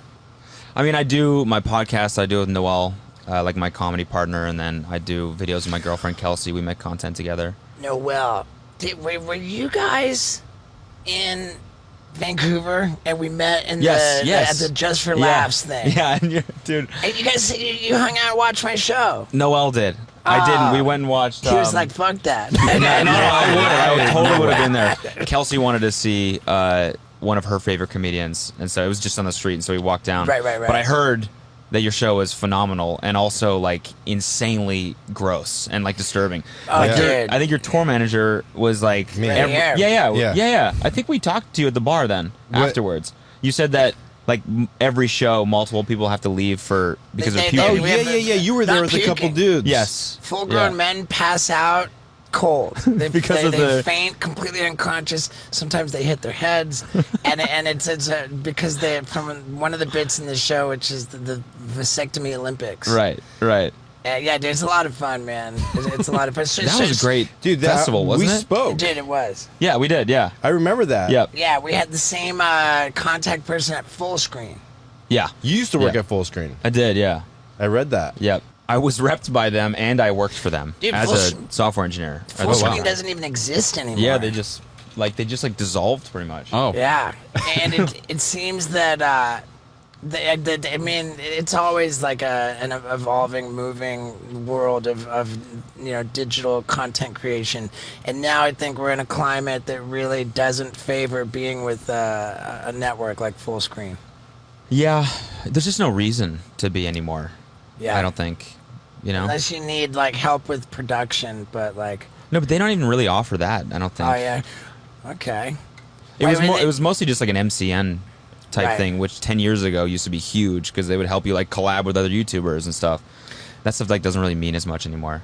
Well, collabing with YouTubers certainly means everything that always. But you could just reach out to a YouTuber and do it yourself. Yeah, and it's a different type of thing. Like the relationship used to be like we'll do an 8-minute video on your channel, and then we'll do one on my channel, where we don't think about the concepts at all. It's just the fact that we're on each other's channels will drive our audience. It doesn't really work like that anymore. It's like you actually have to think about the way you're collaborating with people, like doing this stuff. And yeah. I'm pretty protective in general. Like my feeling is that if it's about showing up on someone else's channel, then like I'm a whore. I'm there. Dude, the ones you did with Steve Will Do It were amazing. Like thanks, that's a great collab. Well, thanks, man. I watched every angle of that shit on his channel, on your channel. I was like, couldn't get enough. Dad, how's your ear? I will gladly tell you all about my ear just as soon as I get done telling you about my dick. Because in about a half an hour from now, it is going to be properly hard as a rock. Why? Because I am treating myself to a Blue Chew tablet. Get out of here, you little... Now, what is a Blue Chew tablet? Well, it's a delicious, chewable tablet with the same active ingredients as both Viagra and Cialis. And it makes you hard as a rock. I've tried it many, many times and I absolutely love it. You know who else loves it? When I take one, Lux, because when I show her my blue tongue, she's jumping for joy because she knows she's going to get drilled in a serious way. So, let me tell you about this because not only is it a lot of fun, but when you get your Blue Chew tablets, it's really easy. Doesn't require you to go to any awkward in-person doctor visit. No. At BlueChew.com, you consult with one of their medical providers right on the website. Super quick, super easy, and then boom, you're good to go. And if at BlueChew.com you use the promo code STEVO, you get an entire month's supply of Blue Chew tablets absolutely for free. All you got to pay is $5 for shipping. So, come on. I mean, if it ever occurred to you that it might be a lot of fun to try a Blue Chew tablet, now is the time to pull the trigger. Because you know why?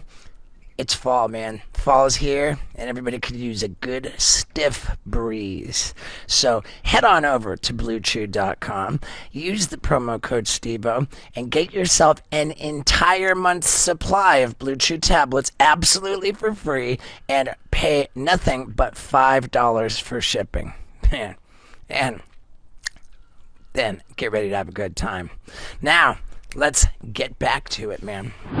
Dude, my ear fucking healed up on its own. Did it really? Back to normal, dude. Out of the woods. I'm Wolverine.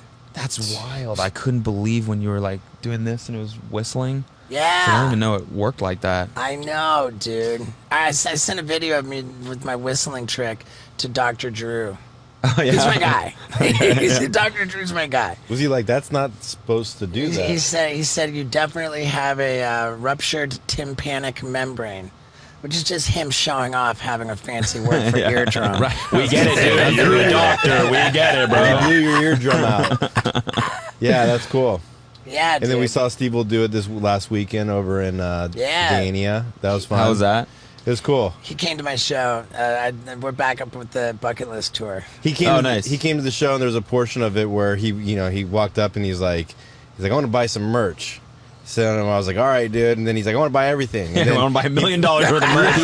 he bought everything. And then when he was paying, he was like, is there like a tip button here? And I'm like, there's not, dude. And I'm like, God damn it. Why isn't there a tip button? Like, he would just tip me like 87 grand. And I'll take, I take chains or watches, whatever you want to give me. And he was just like, are you sure there's no tip button here? And he was like waiting for me. And I'm like, there's not, dude. I fucked up. Why not? There's a tip button. There's my Venmo. There's no tip button, but there is a Lamborghini dealership just out there. I know, and I'm not like quick enough to be like, you know, some sort of jive to like, oh no, well we can just do this but with custom or. I was just like, fuck, dude. Yeah. I mean, I watched your podcast with him because I was also curious about the rate at which he spends money because it's really unbelievable. Like it is, and I mean, it's working. Like it's people love watching his videos because they're like, what's he gonna buy this week? Yeah, and so it like kind of fuels the whole ecosystem, but it's unbelievable. I mean, it's like irresponsible, but it's fun to watch. I cannot lie that you're like, not. I mean, it's such a fucking fascinating thing, and you look at David Dobrik giving away like cars every video, like David Dobrik's but David Dobrik is so evidently calculated and strategic, and whenever he's giving something away, it's something that like came from the sponsor anyway, you know, like, and it's super tied in like very strategically to the sponsorship, you know. So you know, David Dobrik is really you know, kind of pro about it. Whereas what makes Steve Will Do It so compelling is that he's just fucking out of his mind. Like, it's so clearly not strategic, and he's just... It's compulsive. It's like, how much is that? Sure, let's do it. Right. Fuck it. And you want one too? Great, we'll get you too. Right. Your dog wants one, we'll get one for her too. I think compulsive is a good word for it. And what I wanted to urge Steve Will Do It to do is watch this documentary called Broke. Okay. It's a documentary. It's fucking fascinating about like how like such the overwhelming majority of professional athletes who earn tens of or hundreds of millions of dollars in their career like are completely broke within 5 years of their professional career ending, you know. And like so when I saw it, I was like, oh my God, I'm never going to delete this off my iPad. Like I want a constant reminder of like, don't think that money coming in is how it's always going to be. Yeah. And then like, but the thing is, with Steve Will Do It, I wonder if that's even applicable because he's making so much fucking money. I know. Yeah, but it's kind of like what Shaq said. It's like, okay, cool, we made 20 million, but you didn't make 20 million, you made 10 million. Right. Like I wonder tax time happens is he's just like, fuck. But is that a write-off for Steve? Like, I gave away like $3 million last year. Like, that's got to go against his taxes. The one thing that I wonder about, I don't know, like I don't know who is doing his taxes, but that person must be stressed as fuck. Yeah. It's like Mike Tyson's tax guy in the 80s, dude. Exactly. 100%. You bought a tiger? Can we write that off? Yeah, for sure. Dude. Mike Tyson had a mansion for his tigers next door. It was like a 9,000 square foot mansion for them as their cat house. Jesus Christ. I mean, that's just smart money though. That's a smart purchase. What I wonder is that like my friend and fellow YouTuber Danny did a video about Danny Gonzalez. Okay. He did a video about like the logistics of giving someone a car. Because it's not just here's a Ferrari. It's like here's a Ferrari and a fuck ton of taxes that you have to pay on this car. It's so a lot of people all kinds of people who won game shows got in serious trouble with the IRS. Because a lot of the times it says like on like giveaway rules and stuff like that. If you read the terms, it's like you can't sell it within the first month. So people go broke because they were given this crazy gift and they can't afford it. Yeah. So I'm wondering, like, Steve giving these people Ferraris and stuff, it's like the most expensive car you can have. What the aftermath of that is like? Like, is it under their name? Is it under Steve's name and they can just drive it forever? Yeah, how do you claim it on the taxes? And I know what George Clooney, I remember there's an article on George Clooney, he made like 10 of his friends millionaires, but he gave them $1 million and then he gave them $300,000 on top of it to pay the taxes on the $1 million. Yeah. So I thought that was pretty interesting. Yeah, that is cool. I've heard that story. He like apparently took his buddies out for dinner at this place in Mexico, and it was like 10 of his best friends from college or whatever. This is right after he sold Casamigos. And he was like, all right, everyone, I want everyone to reach under the table. And there was an envelope with $1 million in there. That's great. Yeah, unbelievable. Man, that's It's like I would never fucking do that. I'm kidding. well, it's an awkward thing, you know. Like money is like an awkward thing, and it's like. Well, it's not I mean, really. I can't picture George Clooney being awkward in any situation. Sure. But like, here's a crazy thing that happened. I went out to dinner with Steve Wozniak, one of the co-founders of Apple. Crazy. Right? And of course, the guy's fucking rich because he's a co-founder of Apple. And like when it came time for the check to come, it's like Steve Wozniak just pipes up. He says, "Since I picked the restaurant, I'm paying the tab. You know, I'm covering the check." And I just felt there was so much to that because it's like, I felt what he was really saying was, I'm not paying for dinner because I'm fucking rich. I'm paying because I picked the restaurant. And it was important to him, it felt to me, to make that distinction because it's his way of having boundaries, you know, like.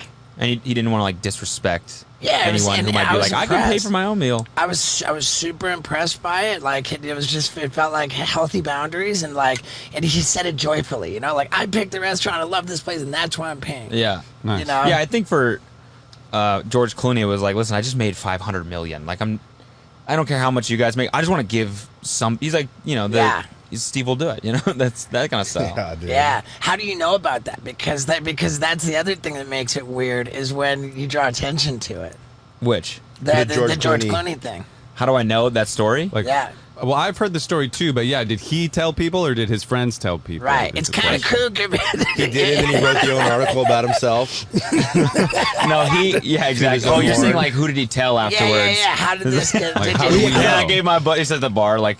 Well, yeah. dude, By the way, I just gave my buddies like $10 million. So I mean, I hate those YouTube videos where people are like, all right, we're going to go pay people's rent, and then they go door to door and film how good of a deed they're doing. Yeah, But I'm like, bro, do that too. without the cameras. Right. Yeah. Like, it's just kind of cringy. I agree. I completely agree. It always rubs me the wrong way, like the artificial positivity, the good Samaritan shit for views. But then again, at the same time, it makes people happy. That's why that content's popular. yeah.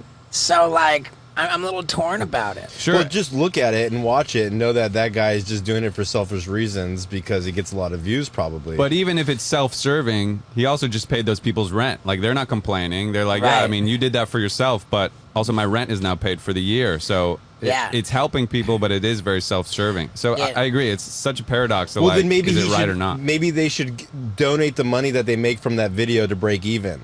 Maybe or they something. do. I don't Or know. they should like take the money back. Yeah.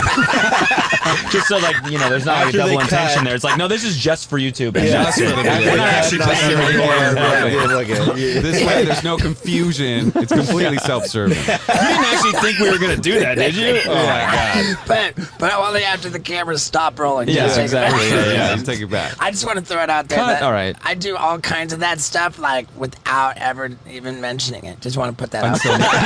Same. I mean, you wouldn't believe this stuff. I'm not going to mention it, though, but it's it's crazy. That's so funny. So I'm curious about the app that you made. How long did it take you to make the app? And then I know there's two different thoughts because you. What are you laughing at over here? I'm just laughing about. I've never mentioned it.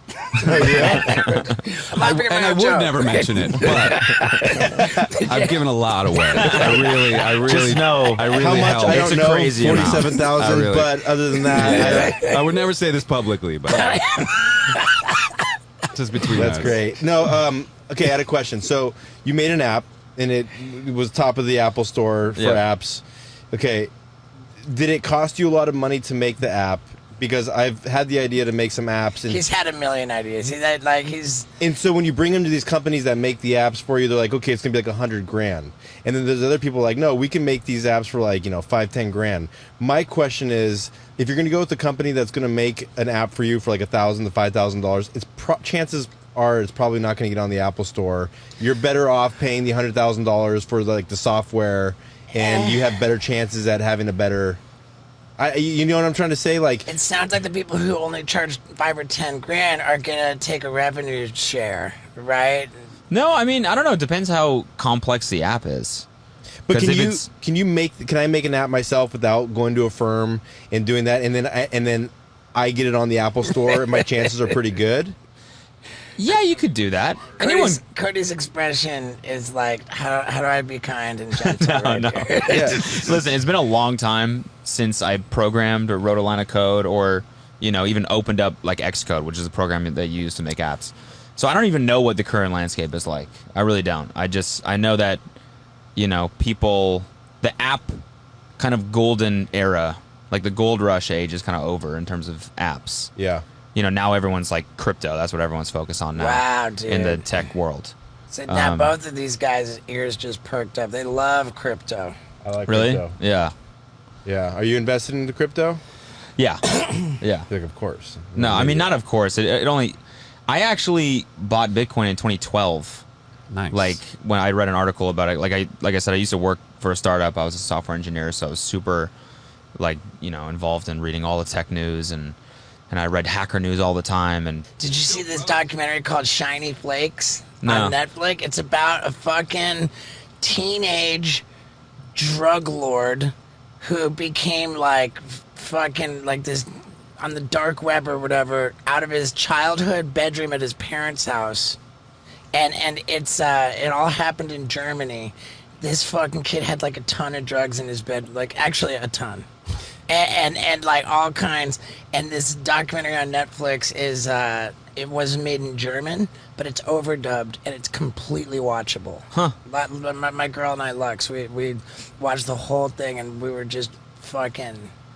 And it was on the Silk Road. He was sending. I don't know about I've never heard of Silk Road. Silk Road was a dark web, or how you used to buy drugs. I think this kid had the fucking website just on the regular web. I don't know. The bright web.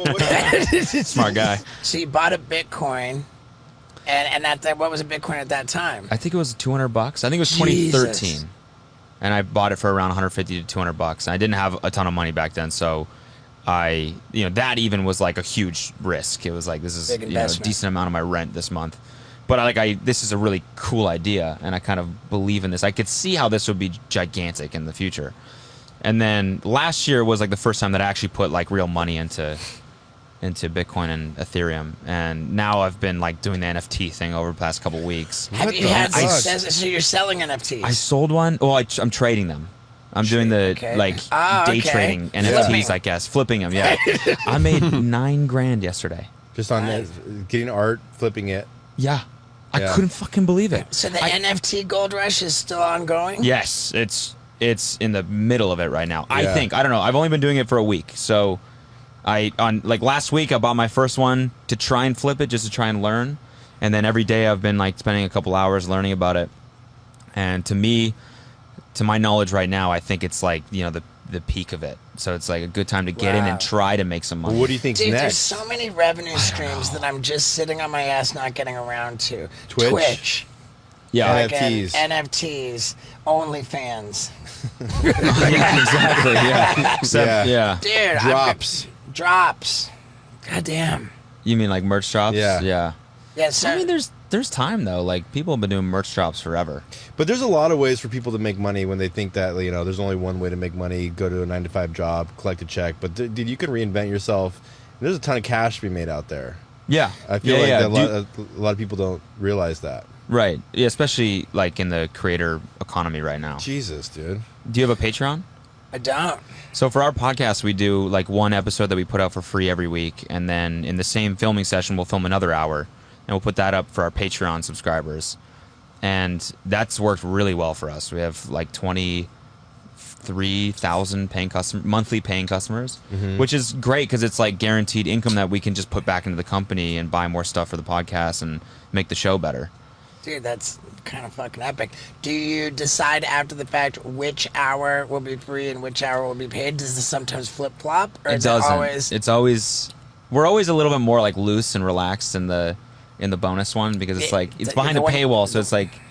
Not everyone can see it, so we're kind of we talk a little bit more shit and stuff like that. I did. Steve will do it. Posted on Instagram night before last that he says I'm streaming on Twitch from North Korea. I'm like, come on, get the fuck out. And then he says link in bio. So I'm like, dude, I gotta fuck this. This is for fucking real. So I open up my Twitch app, which is like got dust all over it, and he's doing his gambling thing. Like the first thing I hear him say is like, "Dude, we fucking lost everything. we were up $200,000. Now we have nothing." Like, yep, that's Steve will do it. And we're in North Korea. Fuck. And it really, how are we gonna get out? He was in between two crazy statues, which really did seem to lend credibility to North Korea.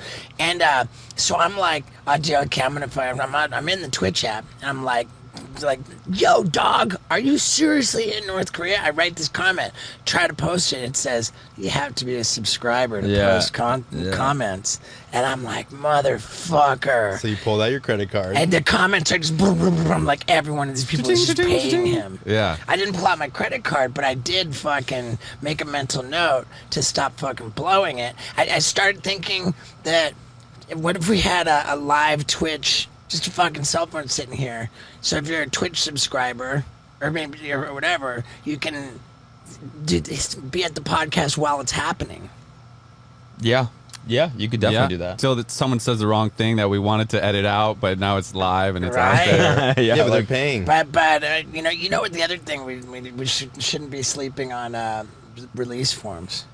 We don't ever have to worry about that if people fucking sign a release form when What, we the start. guests? Yeah.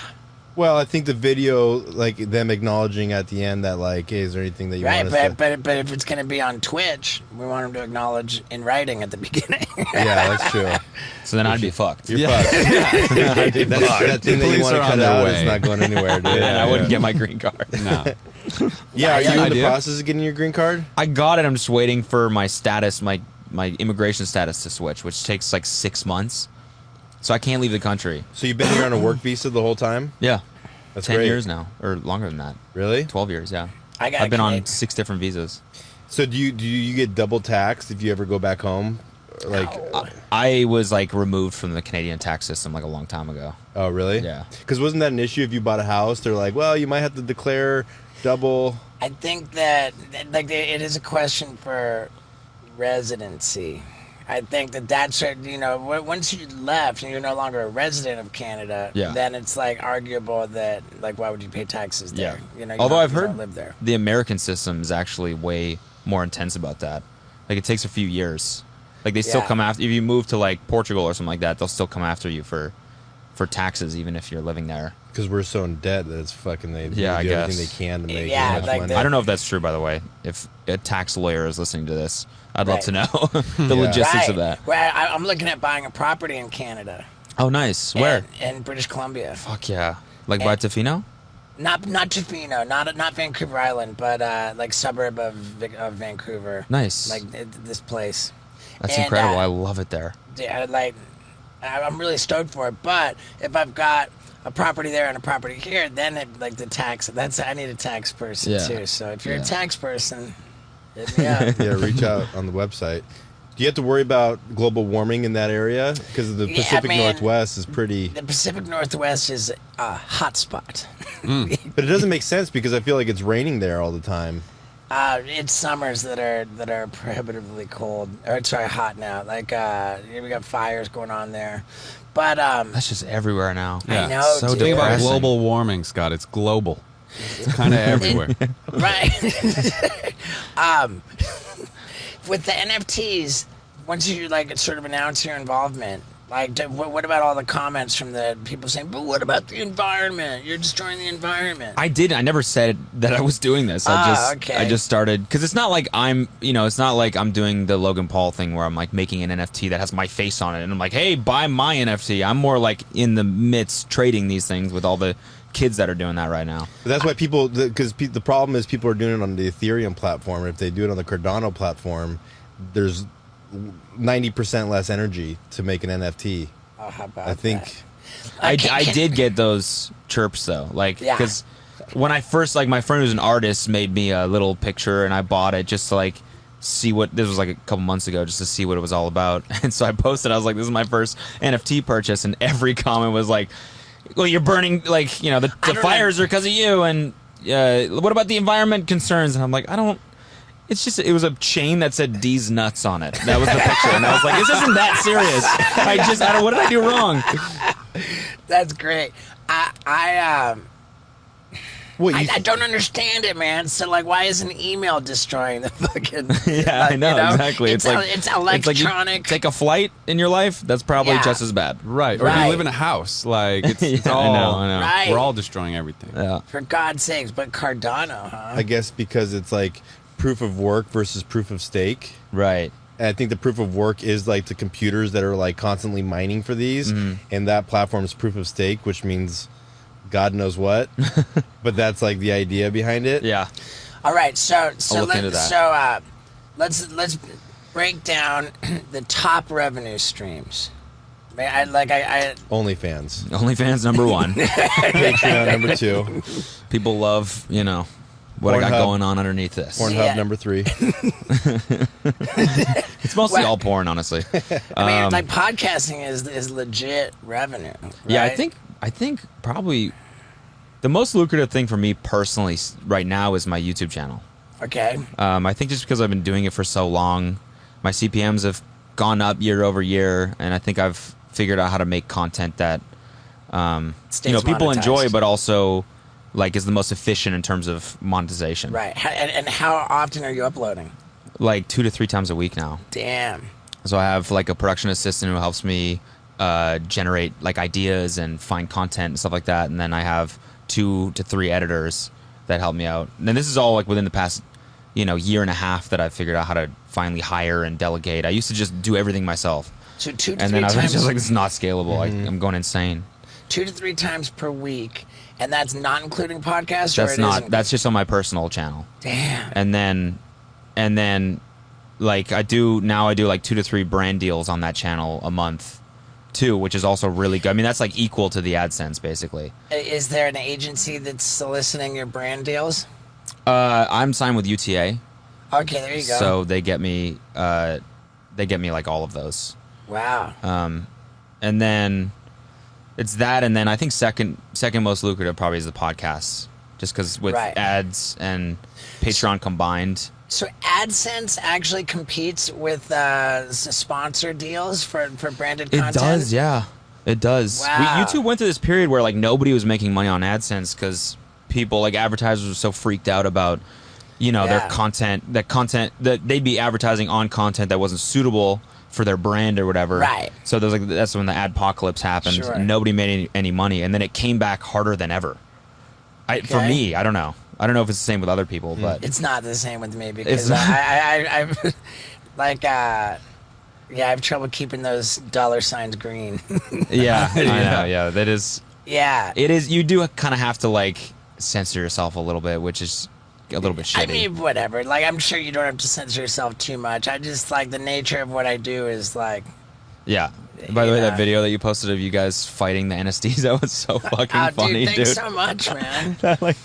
Just those shots of you like trying so hard to fight it, I was dying at that. Yeah, well, thanks, dude. You held out too. Like the doctor had to kind of like push his head down because he was like, even when he couldn't talk, like your subconscious was like, I'm staying. I'm gonna win. Yeah, dying watching that. Yeah, dude. Well, so do you even remember being in that state of mind, like trying to fight it?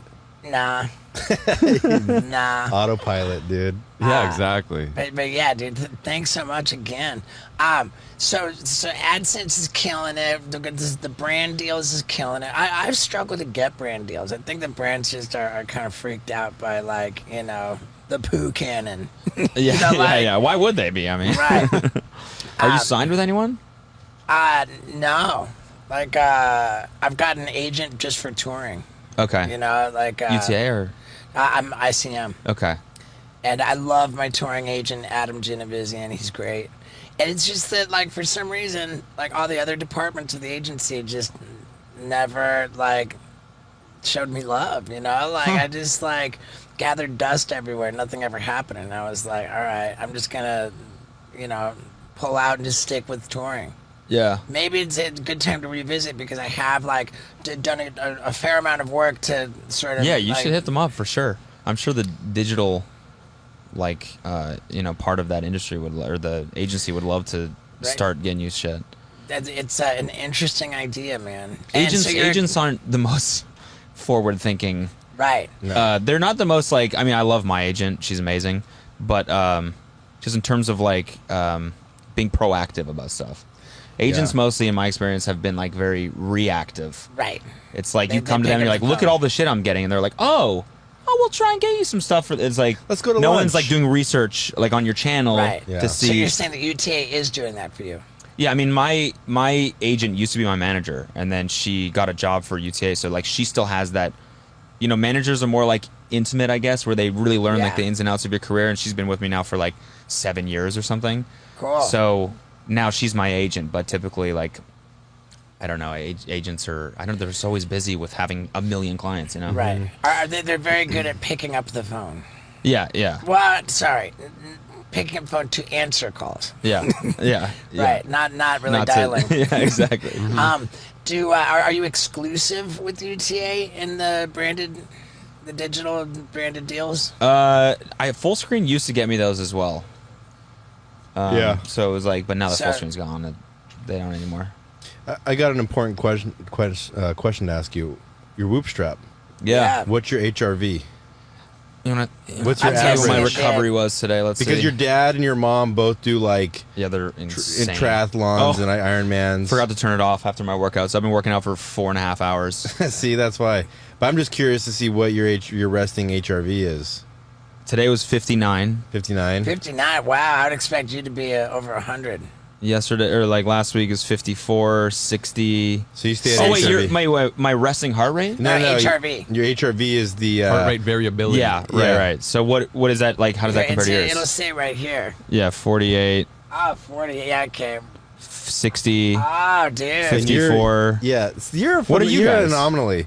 I'm at like same with you, 50 or 60. Steve's at like 130. What? 140. Yeah. So do you get like 100% recovery every day? No, and but the higher recovery, the higher the HRV.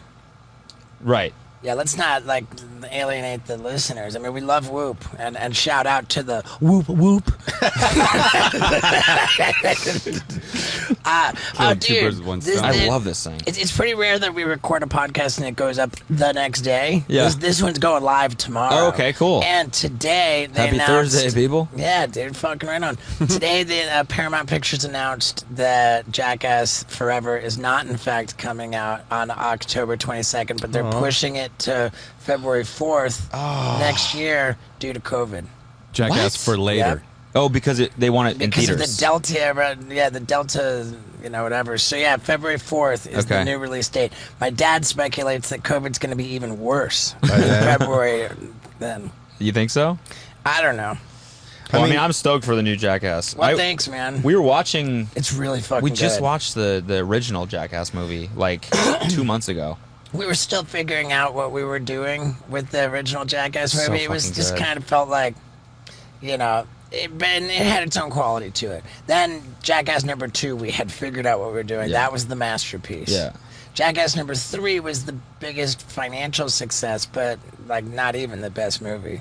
And this fourth one is will never beat number 2, but we smashed number 3, dude. We walked all over number 3, dude. Like financially? No. Or just I mean, quality-wise? it's not out yet. So Yeah. The quality-wise, Yeah, it's so fucking good. I'm so stoked. It's so fucking good. And dude, so we had this call with the cast where they announced to us that they're gonna push the movie. And Dave England's like, no, hands on his head. He's like, you could just see the agony in his face. And I said, Dave, dude, what are you talking about? Like, the trailer came out. There's a big buzz around the movie. Like, we're kind of hot shit right now. And the second that movie comes out, we're washed up losers again. The more they can kick it down the road, the longer we're hot shit. There you go. You're like, I hope this thing never comes out. Right. Carter 5, baby. I hope COVID keeps getting worse, actually. Dude, Carter 5, baby. Carter 5. Yeah, dude. So we got AdSense, we got brand deals, we got podcasts, and we just got into the merch drops. Yeah. I've done merch for a while, but finally I'm with a company that's super organized, really proactive. So what's the company? It's called Kozak. Okay. They're amazing. Shout out to Kozak. And wait, what do they do? Is it like Teespring or something? No, they're just, the guy owns a factory like somewhere close to LA, and so he prints everything himself and fulfills the orders. Yes, they do everything. So like it's, typically, I've been with merch companies that do pre-orders, so like they'll wait to see how many you sell and then they'll go into distribution and ship them out. So that takes a long time for people, and then they're like, where's my merch? Like a month later. And then I've been with people that do shit right away but aren't as proactive in terms of planning your upcoming drops and analyzing what's worked and what hasn't worked. They're more of like you're on your own. We're going to print and ship. That's all we're going to do. Mm-hmm. Yeah. And these guys are a perfect mix of everything, where it's like people get their merch really fast. They help you plan out drops. They have great relationships with amazing artists. I'm thrilled, honestly. So they've helped me like increase my revenue, but it took me like 6 years to find a really good relationship. What about music? Music has to have been in the top 3. Because, dude, I'm getting back in the music game. I got to. Are you? Yeah. Yeah? Yeah, there was a minute there before I got sober, I was trying to make comedy rap. Yeah. And it's fun. It's fun, dude. I know. You got to give yourself a timeline, though. I know I do. I've got one idea for a song that's fucking going to be a banger. I've got 2 ideas for songs that are going to be bangers. How many songs you want to have on the album, dude? 6? I mean, what do you think, dude? Gotta have like at least 10, right? Well, what 12? are we talking? Yeah, probably for an album, like 12. EP you could do 4 or 5 songs. Or you could just start dropping singles, Yeah, and do that. Single like how after they single stream. after single. Is this a good rap song? I shit my pants. Like, damn, I shit my pants. Why, is this based off of true life stuff? Yes, That is hot. That's gold. Did this just happen to I can see you that popping recently? Nah, but I like it. I mean, I have shit my pants before. That's why it's sick, because it's relatable. I know. I've shit my pants before, and I think I can really convey that emotion. Yeah. Translate it. I think it's good. I made one that I never released. I still want to release it because I want to shoot a video for it, but it was called She's a Freak. And the first verse is about how she's like, I like meet this girl in the club and I want to take her home. And then we get home and she's a total freak, but it's like she's an actual monster. Like she's got like wings and like gills and just like she's a complete freak. Yeah, that'd be a good video. I've got a tune like that about my actual fiance. Okay. Where it's like a beautiful love song. She's the perfect woman for me. Like, our love is so real. But then that fucking week fucking on the calendar shows up, Okay. It's just a song about what a bitch my girl is when she's on the rack. Yeah. I'm sure she's going to love that. That's going to go over real well. Well, no, she's already into it. Oh, really? She's already down. Oh, that's cool. I mean, whatever. Maybe not the way I just worded it. but yeah, she it's called the Angel and Demon, It's not called You're a Total Bitch on the Rack. Because that's a dope name. Because that's pretty dope. Man, I didn't hit the timer, dude. How long have we been going?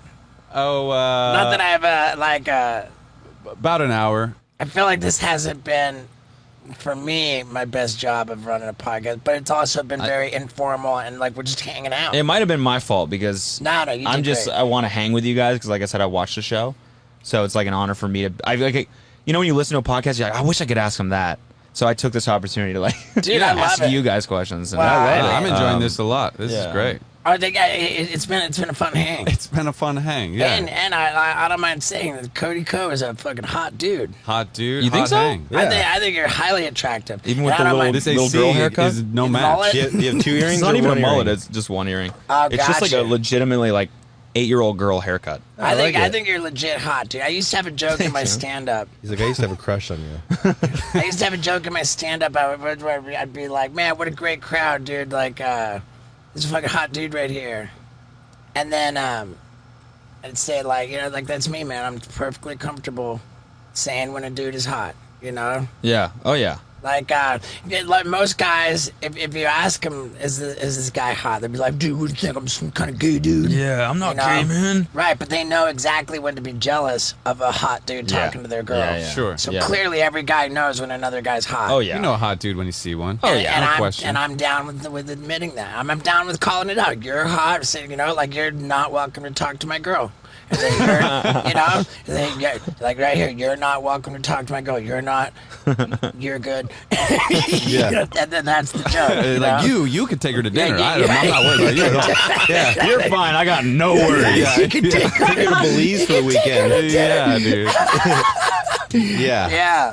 I mean, you'd be disturbed if like Lux came home and she was like, "Dude, I have a friend from work that wants to hang out. His name's Cody." And you looked at his Instagram, you're like, "God damn it!" It's not fucking cool, dude. No, but you do appreciate a good-looking man. I do. think more than most. You're More apt than to most. call it out. Yeah, did I call you the gorgeous Paul Brisky on this? I don't know on this episode if you did. Probably you were distracted by Cody's eyes. Right. I like to surround myself with a hot dude, so this has been a very enjoyable hour. But you told me I was good-looking the day I met you. Oh, good. Do you remember? I met you at Peru? VidCon. I don't know if you even remember. Oh, at VidCon? Like Yuka brought me over to you to like meet you. He's like, "Hey, this is Paul, by the way," and you're like, "Hey, good-looking dude." It's like the first thing you said to me. I say that What's up, regularly. dude? You're hot as shit, by the way. Yeah, I say that regularly, but only when it's a hot dude. Right. Yeah, I'm a straight shooter. Yeah, that's absolutely. Well, I appreciate that because I get ripped apart on my channel for For what? Well, just because like I've established this energy of like I make fun of things, so people are like, it's free game to make fun of you, which it totally is. I'm down to make fun of myself, but it's like the compliments are pretty few and far between. Is there anything that ever just like Nowadays. hurts your feelings though, or are you pretty water off a duck's back to all the I criticism? think everybody gets sensitive. Like I'm pretty, and sorry to interrupt, but it's like as I get older, I get more fragile. I feel like, Yeah. It's but so also funny. more you don't give a fuck anymore. I was telling Paul because Paul hadn't been around for the last couple episodes, and people thought it was some like conspiracy, and they saw me with the pillow right here, and they're like, "Dude, Scott's covering up the soundboard because Paul's not around," and I'm like, I have a pillow over me because I'm fat and I'm hiding my fucking gut that I'm embarrassed about, dude. Like, I wrote that back on the comment, and it's just so funny that people think different conspiracies, but I'm just like, no, dude, like. What to me is heartening is that people care enough to pay that much attention. Like, that's fucking beautiful. Yeah. But yeah, you're like it's Yeah, like when an actress is pregnant on a sitcom, they're always trying to like hide it. Like, Are you calling me pregnant? No, I was adding on to your. No, I'm thing. mortified how much weight I've gained, but like, fuck it. The reality of why Paul was gone is that we never changed to lavender for you. That Paul was gone because he wanted to propose to his girl and took 2 fucking weeks to do it. And then once he finally came back, then he went to some other bro's bachelor party, and both of these were like distant, like interstate trips. Yeah, you have any more people you're gonna propose to in the next couple weeks? Yeah, you got any more fucking? There's more weddings bachelor coming. parties? There was a wedding now that the bachelor party was for. Or is that going to be another trip to Florida? No, but it's a trip to the Turkey Midwest. for 7 months? yeah, it's on the moon. Isn't it just like a million weddings now? Yeah, How old are you? I'm 31. Yeah, it's just like every weekend. It's crazy. How old are you, Cody? I'm 30. You're 30? Almost 31. I'm 31 in November, so I'm pretty close. See, but it's you guys are at the age where people get married. I'm at the age where people get divorced. yeah. So I don't have anything to go to for the next while. So I just put it together too. Scott's I'm like, what's he doing with the pillow now? And I'm like, oh yeah, it's hot as balls. We have an air conditioner here on full blast, and Scott's wearing a fucking winter coat. Yeah, I have like a body dysmorphia, dude. Scott, you're beautiful. I feel beautiful. Good. You've always been gorgeous, man. But you don't call me gorgeous anymore, dude. Well, because you got fat. I didn't say that. No, I'm just kidding. I love it. Good. Yeah. Yeah, it's so good. Well, I think on that note, dude, what can we drive people to Tomorrow. Today. Jackass 4. Dude, coming out in February. I want to drive some traffic to the Truth or Dab to go buy the Butthole Destroyer comes out today. We just fucking came out with Steve-O's Butthole Destroyer. I'm so scared that someone's going to be like, oh, cool, let me pour it in my eye, because this is not like to do fucking silly shit with. The top 3 ingredients are the 3 hottest peppers on earth. So it's really that hot? It's so fucking hot. The first thing on the ingredient list is what there's the most of in the bottle, and that's scorpion, ghost, and Carolina Reaper. That's the filler. Scorpion cum, the 3 spiciest hottest thing on earth. peppers on earth. Yeah, that's the bottle more than anything else. Did you do Truth or Dab or whatever? Yeah. So like, how does it compare to the bomb or like that spiciest one? Because one of them fucked me up. I felt drunk afterwards. I had like a solid hour after. I had like a head buzz. Really? Yeah, That's it was right. crazy. Tomorrow's September 2nd when Yeah, Truth it or came Dab out comes today. out. Yeah, so wow. it's a double upload day, and it's me and Wee Man on Truth or Dab. Oh, fuck yeah. Except for us, it's Truth and Dab. Because you just do it every time. There's no question that we cared to avoid, and there was no wing we cared to avoid. Plus, we all dipped into the Butthole Destroyer. And how does it compare to the bomb? I mean, I think, like, candidly, before we recorded the Truth or Dab, I asked Sean Evans. I said, is it like gonna bum you guys out if I point out that like Butthole Destroyer is hotter than anything you've ever had on your show? Because they're like kind of celebrity centric. Yeah. You know, like they can't really like give like these huge celebrities Butthole Destroyer because it's so fucking hot. Yeah. Is it that hot compared to the shit on there? I think so, but then again, let me not disparage hot ones. They got some hot ass shit. Yeah. I'm not even really sure. All I know is that Butthole Destroyer is so fucked up that when we were doing taste tests, I straight up tapped out by putting a little bit on a tortilla chip and was fucking like putting ice cubes in my mouth like 45 minutes later. Damn. Yeah, let this be the disclaimer. Do not fuck around with this hot sauce. It's hot as fuck, dude. Don't put it in your eye. Definitely don't put it in your ass. No, definitely don't put it in your eye. I'm thinking about putting it in my eye. Wow. I'm thinking about it. I don't know. I almost did. Like when it was like yesterday. Yeah. I talked about actually doing it yesterday, and then I was like, you know what? I'm not. I'm good. All right, man. So Cody Co on Instagram. Yeah, or YouTube, or whatever. Tiny Meat Gang is my podcast. Dude, epic. And your music, Tiny Meat Gang. Yep. Check them out. Yeah, I'm on Spotify. Thanks for having me. I really appreciate it. It was fucking an honor, a blast, man. and it's an honor, and I hadn't even put it together. Oh yeah, that's right. That we fucking hung out in Vancouver, and then you bailed in Montreal. Yeah. Oh, was it Montreal? Yeah, Montreal. The Montreal Comedy Festival. Yeah, I did the Montreal, Vancouver, and Toronto that year. Oh, nice. Yeah, it was fun. Yeah. It was a good time. I remember that. The after party was kind of sick. Yeah, at the bar, like in the hotel. Yeah, it was pretty fun. And Montreal's a cool place. Yeah, I love it there. Yeah. All right, thanks, Doc. dude. Yeah, thank you, I appreciate it, man. Fuck yeah. Great to meet you. Nice to meet you. Great to meet you nice guys. To see you again. Yeah, appreciate it. Yeah, dude. Yeah, dude. I was not kidding about I'm getting ready to bone Lux. That's what I'm saying. So, there's been a few times where we actually recorded the podcast on the day before it went out. Like, it's exciting, man. You love a good current podcast. You know what else I love? You, man, for sticking around to the very end. You ever see this guy? He's a real jerk. But you aren't. Thank you. Yeah.